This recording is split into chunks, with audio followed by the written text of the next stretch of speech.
What's up, listeners and viewers? We're back, motherfuckers. Welcome back. They told us that they could hold us down, but they can't. I don't know who's trying to hold us down. Second episode. Get excited. We're two white blokes in Australia. Fuck yeah, man. I'm in. Second episode. How you been, Jonesy? I've been good, man. Yeah. I've been working a lot. And I love it. I love keeping busy. I haven't worked this week. It's been great. Really? Yeah. Oh, you had a wedding, didn't you? Yeah, wedding, bachelor party. How was... I heard that... Birthday, the whole lot happened this week. I heard that the Bucks party that you went to, the Buck got pissed and had to get carried onto the tram. Yeah, cut real short. Just drunk way too quick, way too fast, and that was it. That's awesome, man. Didn't even get late. Mm. Yeah, didn't even get late. What time did you finish it? About 9:30. He was at home asleep. Hey, Sammy, hold on. Cheap opportunity. Red Bull, sponsor us, yeah? I'm keeping you guys in business every day. Solely. 2 cans, every day. It's just me and Story, all right? So, here's the deal, guys. We are on Facebook at The Actual Fuck. We're on Twitter at Fuck Actual. We're on YouTube, just YouTube TAF or The Actual Fuck. Do it. You'll find us. Connect. You find us. Sort of like finding God, but we're not God. See what I did there? Nothing important. All right, now. It's good to be back. It is, man. If you guys don't know, I'm Sam, and that's Jonesy. I'm Jonesy. And together, we're Snoz 1 and Snoz 2. Snoz 1 and Snoz 2. Right? Snoz 74 and Snoz 66. Yeah. I noticed that. You notice when you look at the camera back next Yeah. week, you just notice tiny little details about yourself. Yeah. It wasn't that tiny this time. I was watching it. I'm like, fuck, that Italian bloke's got a big nose. This detail wasn't that small this time. Yeah. Fucking oath. The camera adds 10 inches to the nose. So I wish it did to my penis. What's up? Hey, what's the first segment, man? You ready? Well, we're rolling it like last week. We've got 5-6 segments coming on today. We've got This Week Online, Question Time. Yep. We've got Beer Fight. Carlton Draft won last week, so it's up against Melbourne Bitter this week. Yeah. Get excited. I'm excited to have another beer. No VB today. That's good. Oh, dude. I'm so glad we don't have to do VB. I'm glad That's we got done. that It's out of lost. the way. It's never come back. Yeah. Fucking oath. So we've got... After Beer Fight, hitting up... We've got an open letter. We've got an open letter for recess to the Prime Minister and the Opposition Leader from me. Then we've got books I'm reading, story time, what makes me angry, and sound advice again. So, let's get into it, man. What have you got for This Week Online? This Week Online. There was a bit happening this week online, but I think we should just jump straight into it. It's what everyone's talking about online, the Adpocalypse. Yeah. Bloke named Matt Watson. So hold on. What is an adpocalypse? Oh, it's just like companies are taking their ads off YouTube. And so it's now, ad revenue on your YouTube videos, if you're a mainstream YouTube, is lower now because there's less ads bidding for that spot. Big companies have taken their ads off YouTube. Disney has taken all ads off YouTube. Really? Fortnite, all ads off YouTube. Just to Wow. name some. There's other big companies that they're just taking ads off YouTube. And the reason is, about a week ago, so just this week, a bloke named Matt Watson, small-time YouTuber, posted a YouTube video headline, YouTube recommending and monetization of child pedophile videos. Young children, bikinis, and in the comment section, you've just got timestamps and horrible... So on this, I heard that what they were doing, because I think Joe Rogan was talking about this on his podcast too, and young Jamie was explaining it. From what I understand, what was happening was that pedophiles were using the comment section of YouTube to organize. So that's not what this is all about. This is just about talking and viewing it. These are young girls in bikinis on a video that is being monetized, and there's only adults in the comments, timestamping different times a young person will bend over or something like that. It's absolutely fucking disgusting. Wait, hold on. There's...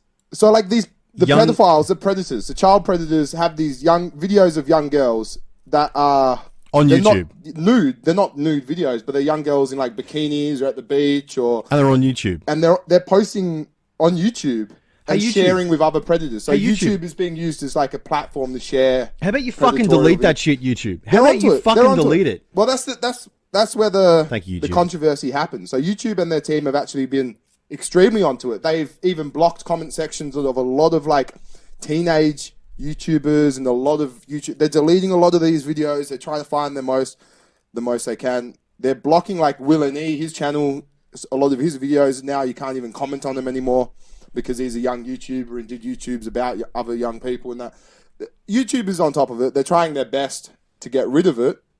But the fact that it took so long and these videos were monetized, the issue, it took so long to like, YouTube only started getting rid of them once they heard, like people start whinging about it, like once people start whinging about it. It got to the point where this bloke was showing on his live stream, he was searching for YouTube, clicking video after video after video, and eventually he gets stuck in this recommended clickbait YouTube algorithm where every one of his YouTube videos on the homepage were just young girls.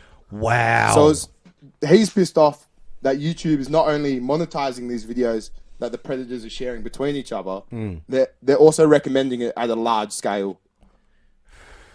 Because of their algorithm. Yeah, because of the algorithm. Because he's been searching for it, YouTube's like, oh, you want to watch it? Here's more of it. That's fucking crazy, man. Oh, do you know what? Here's what's weird, right? Here's what's weird to me about this whole pedophile thing.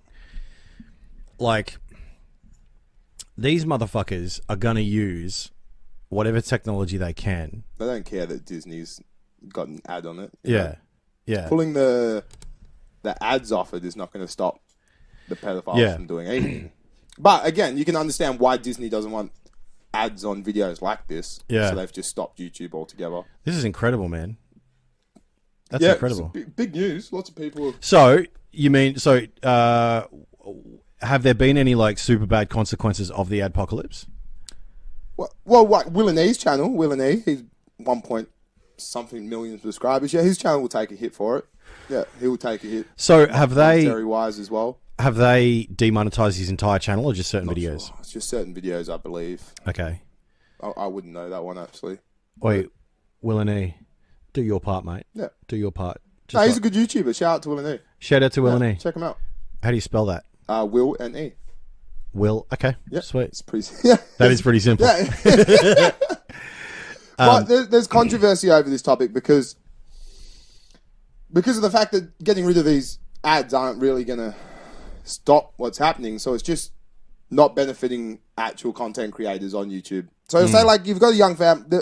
There was one case, young family. All they do is upload videos, just like family vlogs, and there's a young girl in the family. Now, just because the predators are drawn into their okay. So you mean it like, so they're going through videos where children are present in the video, and then just say that children bends over. Yeah, that's it. At, the video's at timestamp 540. Yeah. You're getting YouTube comments of that. Of that timestamp.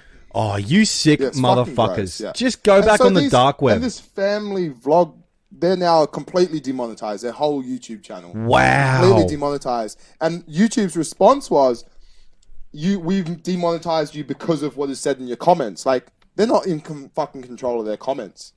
Yeah. So now they're a lot of young channels now are disabling their comment section before the YouTube video even goes up in hopes to not get demonetized. But so it's hard. If you're YouTube, you're like, all right, any fucking kid video, just get fucking rid of it then. Like, if that's what's happening right now, we don't fucking want that, obviously. Yeah. Get rid of it. Disney's left us. Fortnite's left us. Millions of dollars, fucking get rid of it. Yeah. That's really sad too, because like... Yeah, these poor families that have vlogs and... Yeah, and like they can't do it anymore. And like super dads that make videos about how they're great dads and how they're trying their hardest, and single mums about being single mums and families that are trying to encourage. Like, it's so sad that YouTube has to do a blanket ban on this stuff just because someone pissed in the soup. Yeah, this fucking annoys me. Yeah. But then again, it's not YouTube's fault. I think it's nobody's fault. They're trying their best, but except these horrendous they're getting people. So much. Like, there's two sides of it. There's people going, "Oh, YouTube, thank you for doing your best, blah, blah, blah." Like, we can't really, like, there's not much we can do. But there's people like, YouTube, this is fucking ridiculous. You should have done more by now, etc., etc. So they're just trying to boycott all ads on YouTube. That's what I gather from Matt Watson's conversation, that he just wants all that. He goes, I don't care about your family's money. If they have to go get a real job, they can go get a real job, Like, this is just ridiculous. He's just over the top offended by it, which, like, as you would be, it's fucking disgusting, but... Then there's people thinking logically about that doesn't change a thing, and we're just ruining people for. They're not going to change. They're not going to go, now I'm not getting money to do this. I'm just not going to be a pedophile anymore. Yeah. You know what I mean? So my This Week Online is that Trump's national emergency is being challenged in court. Yes, sued by over 16 states. I actually read up on this. Yeah. So check it out. Here's a few facts for you, because we deal in facts and then we give opinions. Facts first. So U.S. states led by California are suing the administration, with the Attorney General of California stating that Trump's national emergency violates the Constitution. 3 landowners in Texas are also suing the administration because this national emergency call violates the Constitution and deprives them of their land rights. Because what he's going to do is use eminent domain to take their land so that he can build a wall. Just dumb it down for us. Completely. Eminent domain is when the government. In Australia, the government can do this too. So essentially, this is what happens: if the Victorian government wants to build a highway, but there's private property, for example, a farm, in the way of making that freeway, then the Victorian government, I think even it might be the Australian government, but the Victorian government, I don't know. They could probably go to the federal government and get it approved. They can just take your land and they can pay you whatever they decide to pay you, because we're all subjects of the Queen, and fuck you and your rights. Yeah. Because in Australia, your rights are politically defended. They're not legally defended. And you guys have to remember that if you're viewing in Australia. Our rights are not legally defended. They are politically defended, right? So anytime a political party or a politician decides that they want to change the law, they can. This is why John Howard was able to do the buy back the gun scheme, which I supported. But it's also why you can just change the law. You can just make shit illegal and illegal. You don't have a right. We don't have a Bill of Rights in Australia. So in America, they have the same thing, eminent domain, where the government, for the purposes of the government and the community, can just roll in, take your land, and pay you. Now, if these 3 farmers fail, they will be subject to eminent domain laws, which allow the government to pay you for your land and take it, which I just said that. It was just written down. Now, Trump has mentioned that in the press that he didn't need to declare the state of emergency, but he wanted to get around Congress and hurry this up. He's also been lying about whether the wall needs to be built or if it is already being built. 15 more states are joining the lawsuit against this state of emergency, with all the states having Democratic attorneys general. Now, it's interesting to me that this is, again, another issue that's become partisan. I'm worried about the fact that the Republicans are going to let him get away with this. And then, because you got to remember, man, the power of the president in the United States has only grown since World War II. So it used to be the case that Congress was the one that would make the laws, and then the president is the one that would sign the laws. But it very quickly changed. For example, I think it was Franklin. Was it Franklin, or was it one of the first early guys? I think the third president. I can't remember who it was. I think John Adams was the second, with Washington being the first. The third president of the United States did the Louisiana Purchase, which means he bought a shitload of land from France for fuck all money.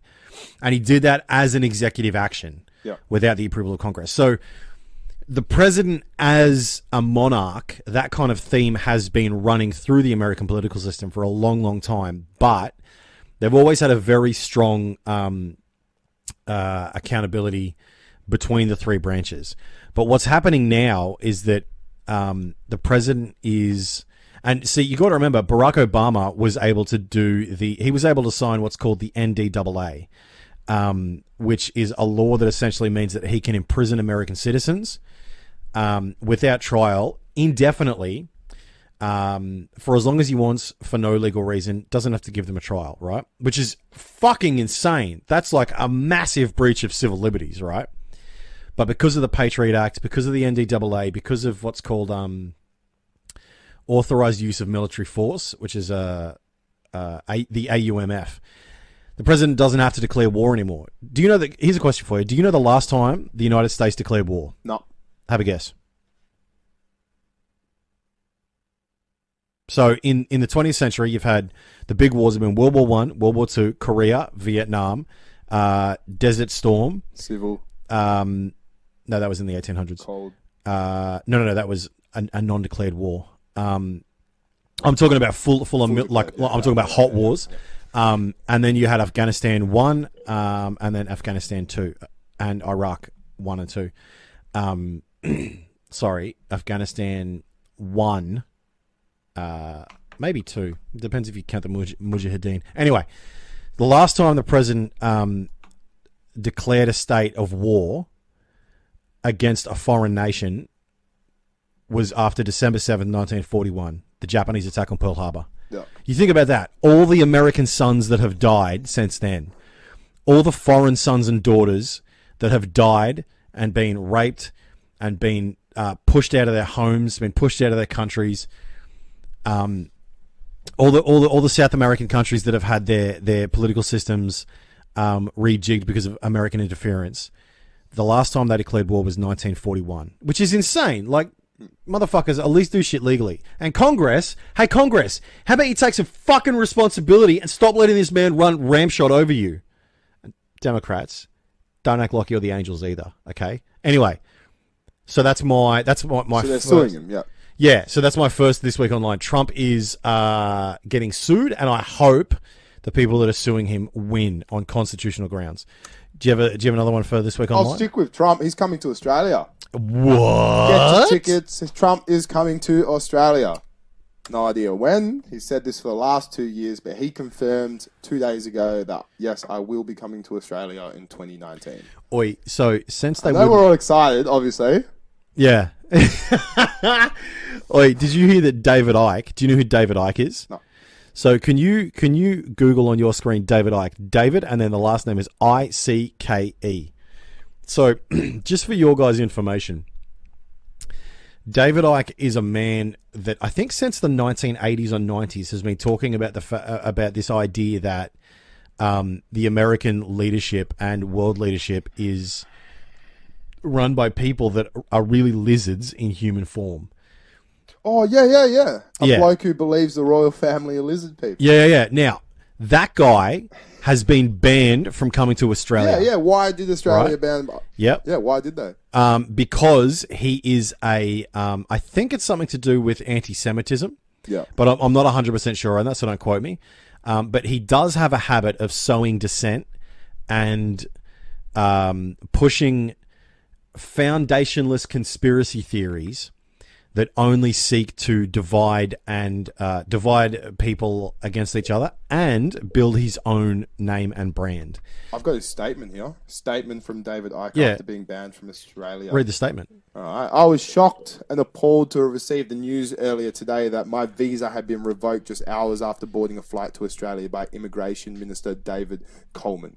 I've been a victim of a smear campaign from politicians who have been listening to special interest groups attempting to discredit my beliefs, my views, my character by spreading lies. I would like to clarify the following uncertain terms. I am not anti-Semitic. I am not a Holocaust denier.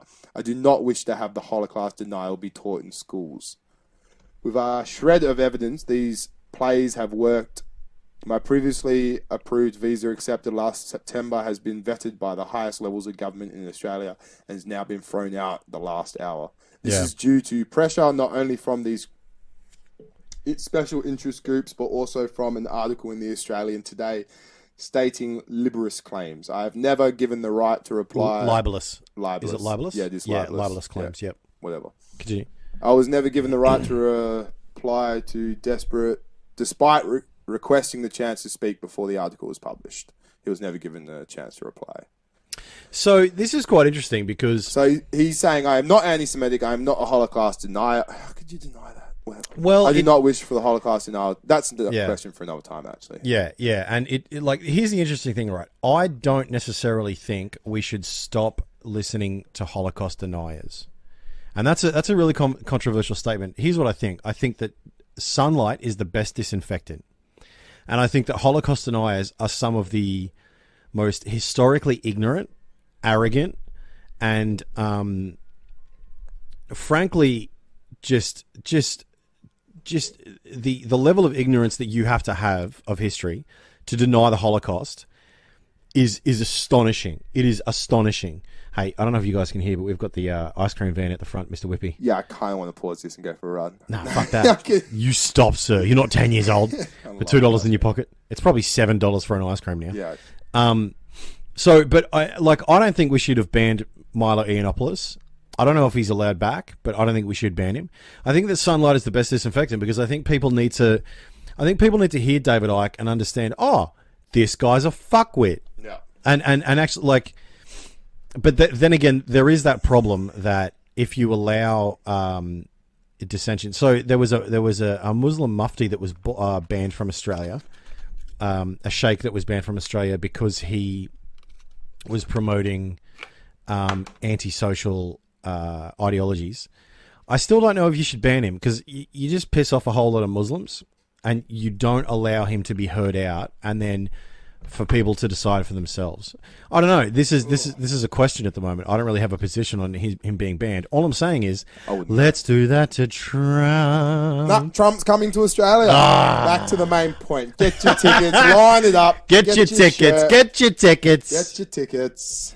Wolf nipple chips. Wolf nipple chips. Get your tickets. So, here's my second this week online. And it is that I've been reading in the news lately that Xi Jinping, who is the president of China, the chairman of the Communist Party, and the chairman of the Military Commission, three of the most important roles in the country. He's a dictator for life. He's had his Xi Jinping thought put into the Constitution. Now, what he's done recently is for those of you guys that don't know too much about Chinese history, first of all, you should read about it. You should get on YouTube and you should watch it. And here's why. Because China is going to become a very, very, very important nation in the world in the century to come. And if you don't know how they act, if you don't know what they believe, if you don't know what their intentions are, you're going to get a rude kick in the ass. And I really mean that. They are censoring myriad information in their own country, and they're trying to push that censoring onto foreign nations, especially in terms of trying to push their political agenda against Taiwan to make Taiwan secede, go back into under the leadership of the Chinese Communist Party. Are you saying that if we don't research our history on China now, we'll never be able to? Maybe. Look, that could be the case because Chinese soft power has already censored one book in Australia. And it could be the case that, look, put it this way. All right. Let me give you guys an idea of what the communists did. Now, I love Zhongguo Ren. Zhongguo Ren is Chinese for Chinese people. I love Zhongguo Ren, right? But I don't like communist ideology at all. And here is an example of why. So when the communists came to power in 1949 and Mao was the leader of the whole nation, what they did was they wrote a new language, right? So you know how you've got traditional Chinese and simplified Chinese as language options in most apps and phones and all that kind of thing. Here's what happens when you write a new language and you then teach that language to the people, right? And you don't allow them to just read and learn traditional Chinese. You raise, which they have, 2 to 3 generations of people that cannot read their own history. They cannot read their own history. The only thing they can read is what the party wants them to read.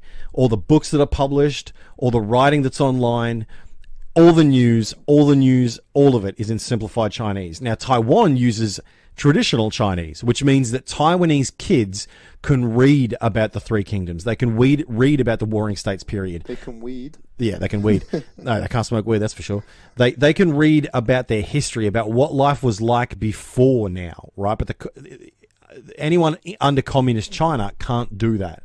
Because then, unless they learn traditional Chinese, right? Could you imagine that? Not being able to read up Australian history? Put it this way, that's like it's sort of like what's happened to a lot of native peoples around the world. The British or the Spanish or someone comes in and here's a hot tip for dictators out there. If you want to assimilate a people violently, if you want them to just start obeying you, the first thing you do when you go into a country is you change their language. A lot of dictators watch our show. Yeah. A lot of dictators. Gaddafi would have, but he's dead because he's a cunt as well. We would have had Saddam viewing. Liked, subscribe. Is this in total poor taste? I feel like this is totally in poor taste. I'm just trying to be funny. Whatever. So it's not going to change anything. So here's what Xi Jinping has been doing. So Mao Zedong had what was called his Little Red Book. If you go on Amazon.com, you can Amazon.com/TAF. Maybe, I don't know. Are we doing that yet? Are we affiliates? Are we affiliates yet? Yeah. Yeah, we Click are. the link in the description. If you use our link in the description to buy anything off Amazon, we are credited. Is it /TAF? Is that it? I just click the link. Just click the link. Oh, just the link in the description. Sweet. In the description. Click the link. Every description of every video. Of every video, Yep. yeah. So our link is in the description. Yep. Go to Amazon, motherfuckers. Make Jeff Bezos more money. So here's the deal.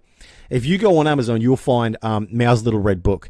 Now, what that was a series of quotations it was compulsory to have. You had to have it in China in the 60s, right? You had to have it. If you didn't, you were put in jail or murdered or put under, you were tortured or put under supervision. If you didn't have this book. Huh? If you didn't have this book. If you didn't have his book, yeah. So if you watch videos of him, what you'll see is that Mao walks into a room and even his second in charge and even the guy, everyone is holding that Little Red Book and they're doing this. They're holding that book and they're doing this to acknowledge that, hey, we're on side with the party's line, right? That's a quick way to make the #1 top seller. Mate, there is hundreds of millions of copies of that book. Even when I went there, there's still copies of that book, right?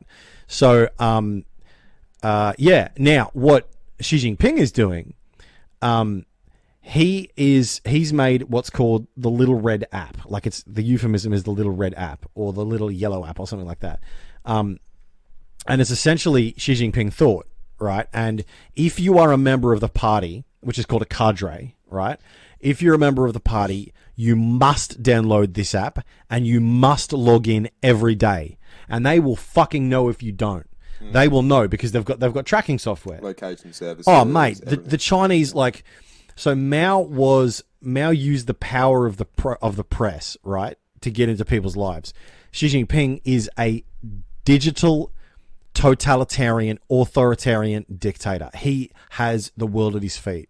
Not to mention the surveillance system and the social credit system that they're doing in China. Anyway, I just wanted to let you guys know this week online that it's getting even worse for our brothers and sisters in China. Yeah. What else do you got for this week online? We'll go back to YouTube on this one. Okay. PewDiePie was taken over. T-Series won the battle to be the most subscribed. PewDiePie was a good 9,000 in front, and YouTube decided to delete some inactive accounts from top YouTubers. And really? For about 2 hours there, T-Series was the #1 subscribed channel on YouTube, and PewDiePie has taken it back since. But for a second there, we had a new leader on YouTube. I love that PewDiePie's taken it back. Hey, good work, PewDiePie. Come on our podcast, mate. We'll do a meme review for you. Do it. We'll do a meme review for you. PewDiePie had Elon Musk do a meme review for him this week. And really? It's fucking awesome. It got real cringeworthy when Elon Musk couldn't, uncontrollably laughed about a dead deer in a pool. He, uncontrollably laughed about it. It was kind of weird. But, huge news. Elon Musk hosting meme review on PewDiePie's channel. Yeah. Yeah, pretty cool. PewDiePie was overtaken by T-Series by about 2,000 subscribers. Did the Elon Musk meme review and has taken top spot back. But for how long? That's hilarious. That's bloody hilarious. After 7 years of being the top, we finally had someone overtake him for even if it's 2 hours. Yeah. But in saying that... But has he been at the top for 7 years? Yeah, 7 years he's been Wow. That's so long, dude. Him and T-Series together... They're 50 million subs on top of the next highest, which is a how to basic 44 million. Not how to basic. It's what is it? 5 Minute Crafts. Oh, okay. Yeah, 5 Minute Crafts is 44 million subs. God damn, that's so many Justin subs. Bieber's man. close by as well. Is he? Yeah, he's of course. huge. Yeah, of course. Yeah, because he started off as a YouTuber and. Oh yeah. Yeah. There you go. I totally forgot that. Yeah. Because he's been such a delinquent recently. Oi, good on you, Justin Bieber, though. I reckon, and I heard this on the JRE as well, Joe Rogan Experience. People love to hate on Bieber, but I tell you what, man, I'm 31 now. If you give me $200 million, when I was 19, I'll do all right now, right? Yeah. But if you give me $200 million when I was 19, I think it was 15 when you earned that much or something like that. Dude. Unbelievable. yeah, that is unbelievable amounts of money for a young man of that age. Yeah. We'll talk about this last week with the soccer players. Yeah, What would you do with? Yeah. Yeah, I'd buy everything. I'd buy like a million shares in Exxon and every tobacco company in the world. It's amoral, but it's going to make me money, and then I'll give it to charity. You know how it is. I'd start a dog farm. I'd rescue dogs. This motherfucker. A dog farm. Yeah, a rescue dog farm. I was going to make a really inappropriate joke, but I won't. All right, now, do you have anything else? I got one last thing. Yeah, go. All right, Taiwanese man. Oh, yeah. yeah, go. I'm actually going to get this up on Google so I don't fuck anything up. Taiwanese man buys penis. That's where we're starting it. Now, hold on. Did he buy the man attached to the penis? No, Taiwanese millionaire successfully gets transplanted 12-inch long penis. Dude, I don't think...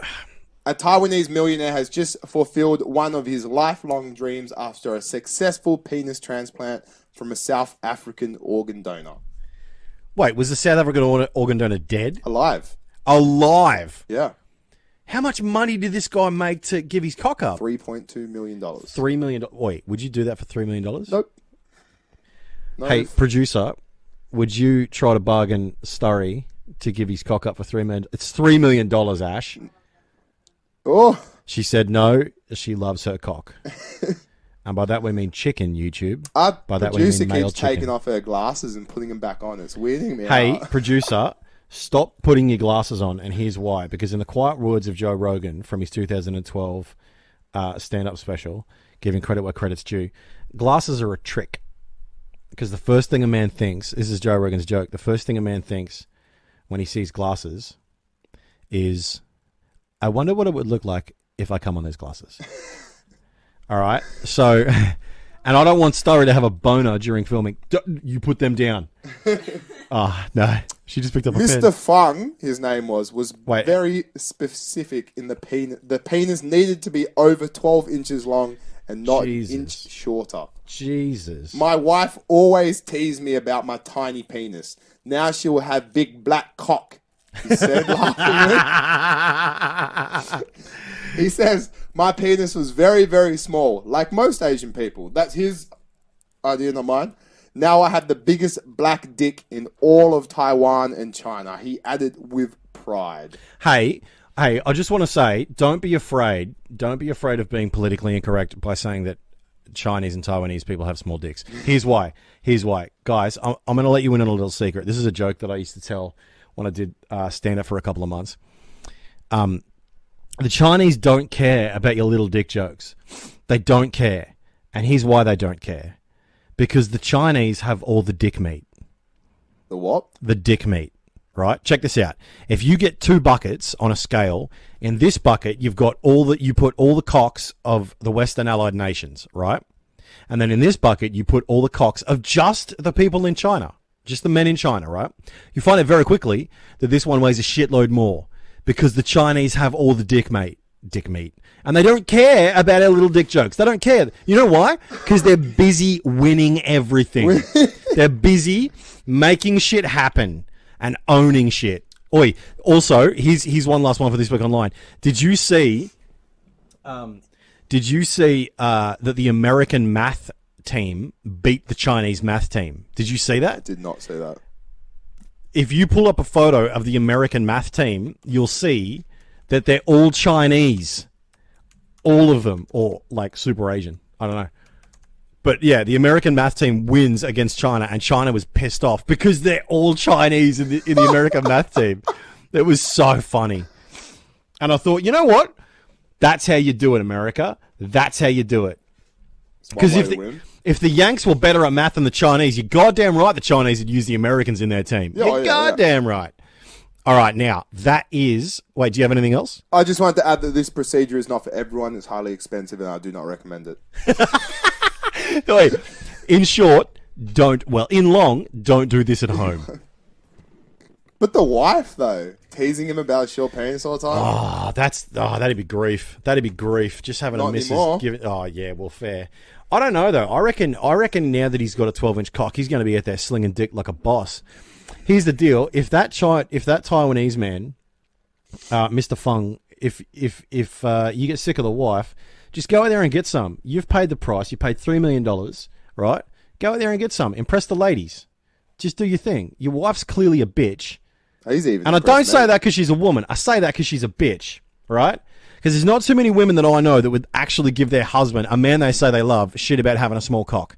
Hey, lady, fuck you. He got so insecure he spent $3 million to get. Whatever. Let's move on. Question time. That's fucking awesome. Oh, yeah, question time. All right.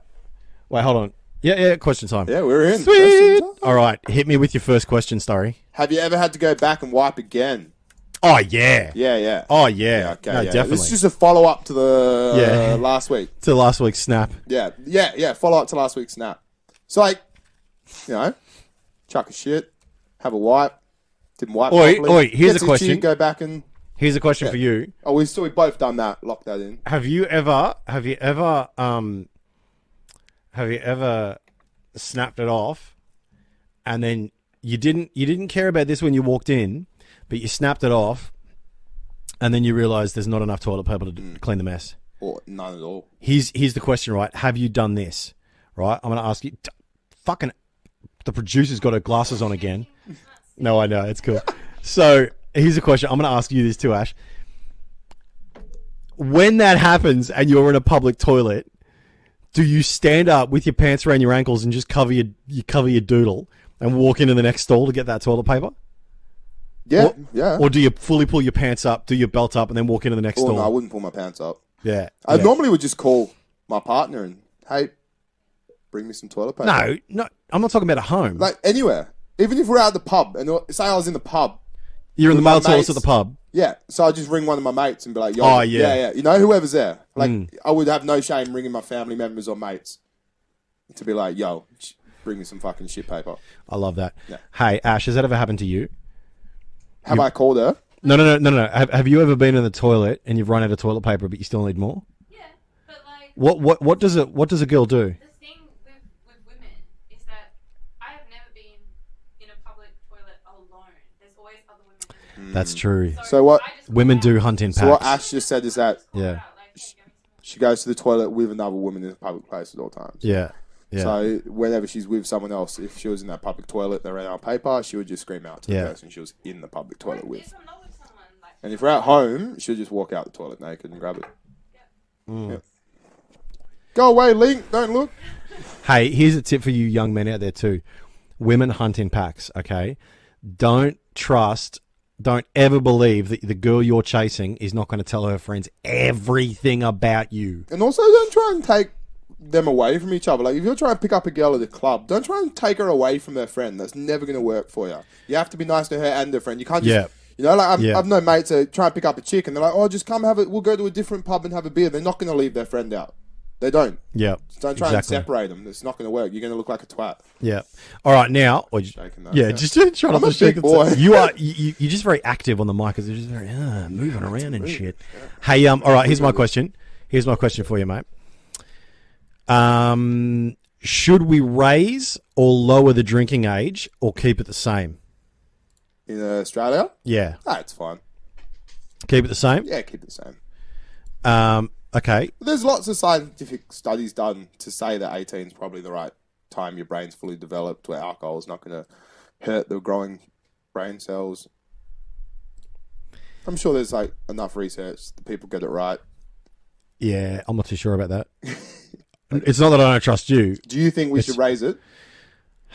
Here's the problem. If we raise it, it'll just send it underground. Do you imagine being a 20-year-old and living in Australia and then to find out you can't drink again for 12 months because they've raised it to 21, but you've been drinking for 2 years? 2 years already. Yeah, that's fair. I reckon you could do it. Over time. So, like, for example, anyone that's 16 now, anyone born in the year 2000, has to wait until 21. Oh, no. It could be. Anyone born in 2002. Yeah. It could be. But more we need to educate a bit more. Like, I have a big thing about schools in Australia. I do not think 80% of what's taught is needed. oh no, dude. And like that So- could easily be. So the education system in Western nations was developed in the 1870s to prepare the working class children to work in factories. And that's why you see so many of these rich and affluent, younger generations of rich and affluent families going to private schools, getting tutors, and getting really keyed in on how to think, how to budget, how to use finances, how to make your life better. The one that blew my mind was you have rights as a human. There's 32. You have 32 rights as a human, and there's also laws in every state that you live in. The laws and your rights are not taught at school. Like, that blows my mind. Like, Yeah. what you should be teaching the kids the laws of where they live. Like, I don't get that. Do you know what that's called? That's called civics. Yeah. Right. So and here's the thing. America stopped teaching civics. I think it was in the 1960s. I'm not too sure though. But when you stop teaching civics in schools, you allow, see, and here's the thing as well, like in ancient Greece, they didn't have full direct democracy, right? They had democracy in the sense that the people who know should vote, right? And so the problem is that now we've got a lot of kids that are voting that have come out of school, and they don't, dude, I'm a bouncer, I work in clubs, right? The kids I run into don't know shit about the politics I don't know or shit society. about politics. Exactly. And so, like, and yet we are compelled to vote. Yeah, well, hey, fine Australian if I government, don't. Australian government, fuck you, treat me like an adult, and let me A, smoke weed, and B, not have to vote if I don't want to, okay? I'm not a child. I'm a full-grown man with hair on my face, and every man and woman in Australia, I think they should want to vote, but I don't think they should be compelled. Anyway, Yeah, back I to don't think we want everyone's ideas. back to the question. I reckon we should even maybe lower the drinking age to 16. Okay. Maybe. I like 18. Yeah, okay. Yeah, I'm going to stay with that one. Okay, too easy. What's your next question? If animals could talk, which animal would be the most annoying? Jack Russells. Like dogs? Yep, small dogs. Small dogs would be Actually, the no, most not annoying Jack animal. Russell's. Jack Russell's a boss. Because I reckon they'd have a deep voice I would too. love to have, like, I would love if I could communicate with dogs. I think that would be beautiful. But Yeah. I don't think that would be the most annoying. Or those dogs that old ladies have that always yap at you. Yeah, Jack Russells. Or those other ones with the floppy ears and the white curly fur. Yeah. Which animal do you think? It'd have to be an insect. Oh, crickets. Well, crickets already allowed. Oh, crickets are Imagine annoying if as I was fuck. just in the yard. Ah! Ah! Yeah. Just screeching. No, do you know what that is? That's a mating call, right? Yeah, yeah. So if they could talk, they'd be like, "Hey, ladies. Yeah, yeah. Hey, ladies. Come and check it out. I got my little crib over here in the back of the Can backyard. you hear me rub my hands together for you? Look at my pincers. Yeah. I think flies would be fucking annoying. Hey, flying, hey, flying, hey, here I am, here I am. dodge, hey, dodge, hey. That would be so annoying. Or mosquitoes. Zzz, got ya, motherfucker. Zzz. And then they just whisper it in your ear. Oh, yeah. Have you ever had a mozzie fly past your ear and you're like, zzz, and you're like, oh, fuck. Yeah. Right? Yeah. Yeah. They'd be like, I'm going to get you. Insects would be annoying. I'm going to get you. Yeah. Fucking hell, man. Ash just laughed. Oh, no, don't hide it. Let it out. What other animals would be annoying? So you got like horses, pigs. Wait, no, cats, here's a question. I wouldn't talk Which about. animal would you really want to just hang out and chat with? Oh, dog. You reckon? Oh, fuck yeah. I would Wait. love to know what my dog's thinking. I'd love to get your dog's secrets. I'd be like, oi, what's Starry do when he, does he just sit there naked playing PC games in the computer room and just sitting in his own stew of farts? And then Link would be like, He doesn't sit in this stew of farts. He farts my face. yeah, That's yeah. what Link would say. Oh, yeah, that's right. I remember you told us that last week. Do you have any other questions for... Hold on. Yeah, I got heaps of questions. Let me do another one. Always got heaps of questions. Now, check this out. Does size matter? And yes, I do mean penis size. Okay, yeah, good. Clarified. Yeah. Does size matter? Or is it what you do with it? Well, or is it a bit of both? Personally, I hate small cocks in my ass. Yeah, that's fair. I like a big solid one. No, And the more melanin, the better. that's a joke. It's not a joke. He does love. Yeah, size would matter. If I was a woman, yeah. Hey, It wouldn't be enough to ruin a relationship, but Oh, well, look, apparently it maybe was would. for that Taiwanese woman. That's what I'm saying. Hey, Ash, does size matter? Our producer No. said no. It is what you said. It's what you do. It's what you do with it, she says. But like, Hey, here's the deal. Sturry, your girlfriend's fucking lying. That's what... No, I'm taking the piss. So, look, here's the thing. That's what most chicks say. Most chicks say that size isn't that important. I wish that guys would realize that. Yeah. It's definitely like the first thing they talk about, though. Oi, can I ask that? Oi, so when you're with your hoes, I mean girlfriends, do you talk about the size of your boyfriend, or like you don't? That's a very classy girl, mate. talk about like sex life and stuff, but I'm not telling them what he looks like because he's online. Yeah, that's fair. She just said she keeps her cards close to her chest. I like that. But yeah, size matters. Thanks, babe. And then she just said he's got a big cock. Yeah. Well, he bloody better because he's Italian. You got to keep up that national pride, mate. You got a huge nose and a dick the size of a baby's arm. All right, now. Yo, so I You would go. say yes, it would matter, but again, I think it does for me, only because it's massive. Hey, what's your? it's never good when you speak for yourself. Hey. Well, hey, I ain't got anyone else to speak for me.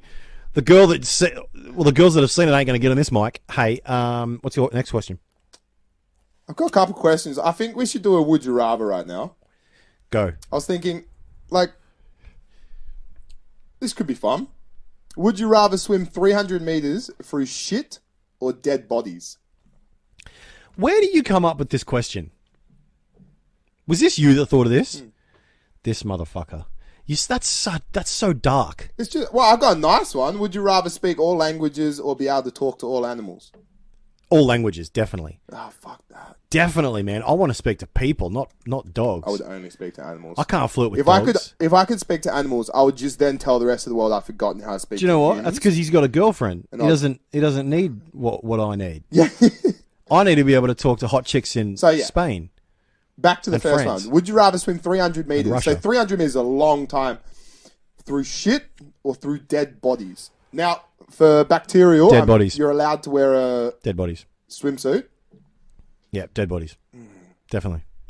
Because dead bodies, like, wait, how dead? Like, because sometimes, like, you know, I'm picturing chopped up bodies just in a pool of blood and guts and Jesus. liver and eyes and brains hanging out. Like I'm picturing.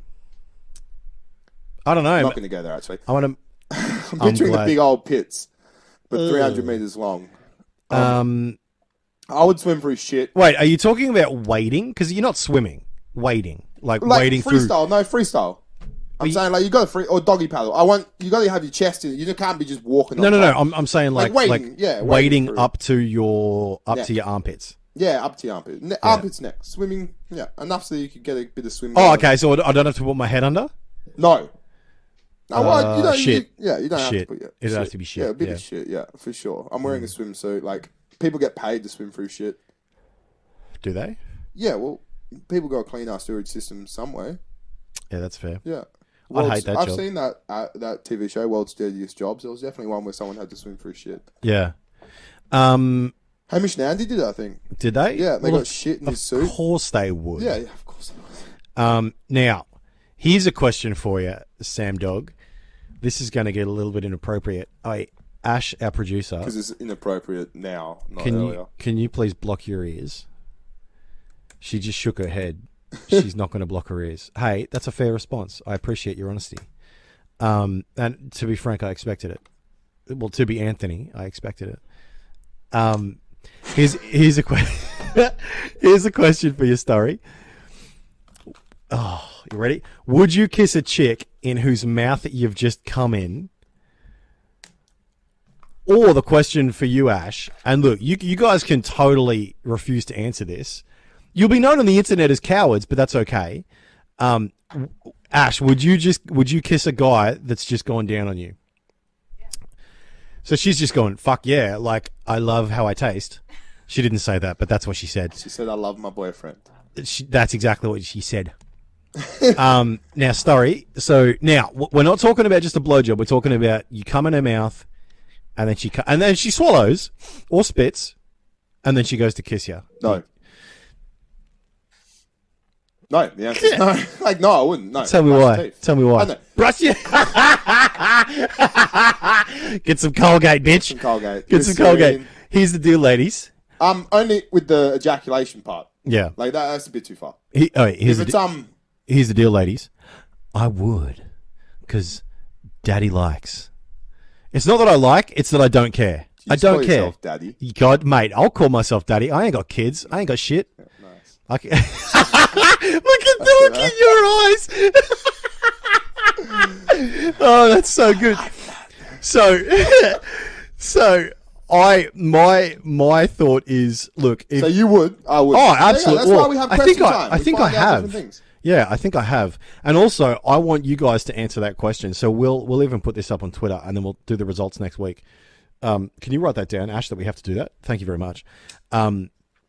So I'm okay with it, as long as she does swallow or spit. Here's another question for you: would you give the You like the cum swapping part to it? Shut. Is that the part that's just too far? At least you haven't called me Tony, you prick. Hey, Juicy did, though. did you really? Hey, so here's another question. For those of you who don't know what the Dolmio grin is, do you know what that is, Sam? I don't. Do you know what the Dolmio grin is, Ash? Or rainbow kiss? I'm not sure. Yes. Yeah. What's the rainbow kiss? Strawberry cheesecake. Oh. So for those of you who don't know, Dolmio is a brand of spaghetti sauce in Australia, right? And if you give a girl the Dolmio grin, it My means answer is no. you're going down on her when she's got her period. All right? Well, all right, here's a question for you. What about in the early?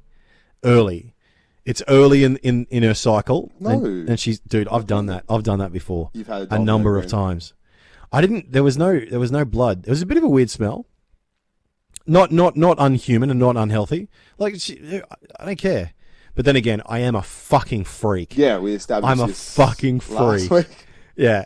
So. Yeah, no. So no, I wouldn't. And no, I wouldn't to a Dolmio grin either. Okay. No. Nah, let's not ask the producer. Hey, we need to make that a highlight. That's fucking awesome. Do you have one more question? Yeah. Yeah. Go. This one, I get. My questions are a bit different here. I got. Actually, hold on. Let's do beer fight now. So, because are we good on batteries? It's still green?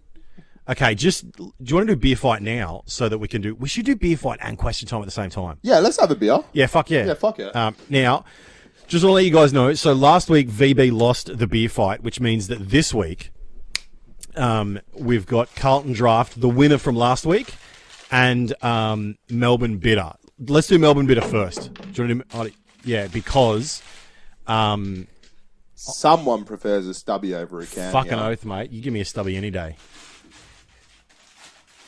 Because You're not a real Australian unless you drink tinnies, mate. That's me. That's my thanks, gatekeeping mate. for this episode. All right, now, yeah, gatekeeping. I love it. Oi, I'll let these boys that work in barista shops or coffee shops wear beards if you let me drink Melbourne Bitter out of a stubby. Yeah, Yeah, right. deal, As long next Deal. time buy a long neck. So if you're drinking out of a stubby, mate. I can't do a long neck because size does matter. What's up? All right, let's crack one, baby. we're doing Melbourne Bitter. Melbourne Bitter. So Carlton won last week. So now it's on the VB Melbourne lost. Bitter. Now, oi, cheers, big nose. Same goes, long toes. Fucking oath. All right, testing one. These beers are going to be very similar. Yeah, Not as cold today. yeah, because we didn't have ice. Or I want to get a That's little. not bad though. That's still I want to get better. a little bar fridge. Yeah, I tell you what, man. That's Melbourne all right. Bitter. If you're Melbourne buying a Bitter? bitter, buy a Melbourne. Yeah, Melbourne Bitter is worlds better than Victoria Bitter. VB, I'm just going to say it. You guys, honestly, VB, you guys are fucking superheroes. Because your slogan is for a hard-earned thirst. Don't ever lose that slogan. Don't ever lose that slogan. And don't ever drink VB if you're real thirsty. Yeah, that's so true. Try sculling one of them. Dude, I work in the bottle sometimes, and it you see these guys coming in buying 10 packs of VB, and I'm like, where has your life gotten to, mate?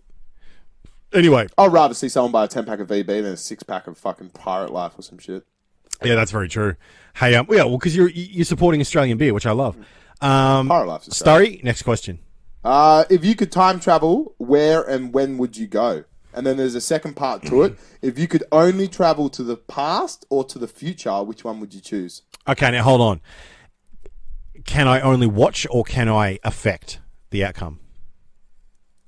Yeah, you can affect. Yeah. You're the only time traveler in the world. And you can either choose only past or only future, and where would you go, what time? So there's a bit of a question. Okay, I would go to the past. Only. So now you can only ever go back to the past. You'll never be able to go to the future. That's okay. And the reason I don't want to go to the future is because, like, have you ever seen H.G. Wells' The Time Machine? No. So There's a lot of no's this week. Sorry, guys. That's okay. A lot of no's. Yeah, it's on your fucking face, mate.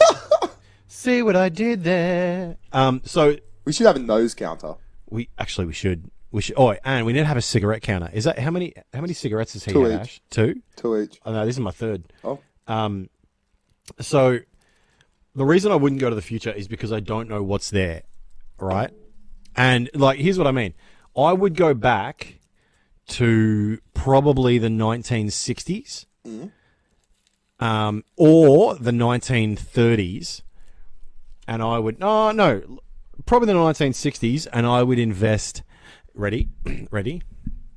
I would invest heavily in Google, in Microsoft, and IBM, and then Apple as well. I would invest so hard in Microsoft. Taking that logic though, you could easily go to the future, find out what companies are huge, and go back in time and invest. Oh, can I come back to the present? Yeah, you can come back to the present, but you can't go back to the past. I'd probably do that then. The timestamp where you are, so say like right now, if we could time travel, I can only go to the future. I can come back to right now, but I can't go. I would go, honestly, if that's the case, 20 years in the future.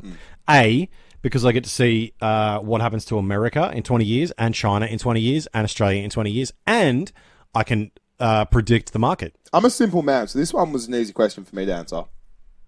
Go. 5 years in the future, the last 5 grand final winners come back, put money on it, live a big life. Nah, dude, put money on whatever. On, you know what I would do? I'll just know every single horse. I'll just get like a book of every race that ever happened. I would write down every single Tats Lotto winning numbers. Yeah, or I'd destroy Tab. Oh, mate. I'd make Tab my bitch. I'd take all their money off them. Fucking Maccabi Diva. All right, now, here's another one. So we both have chosen to go to the future just to manipulate our money.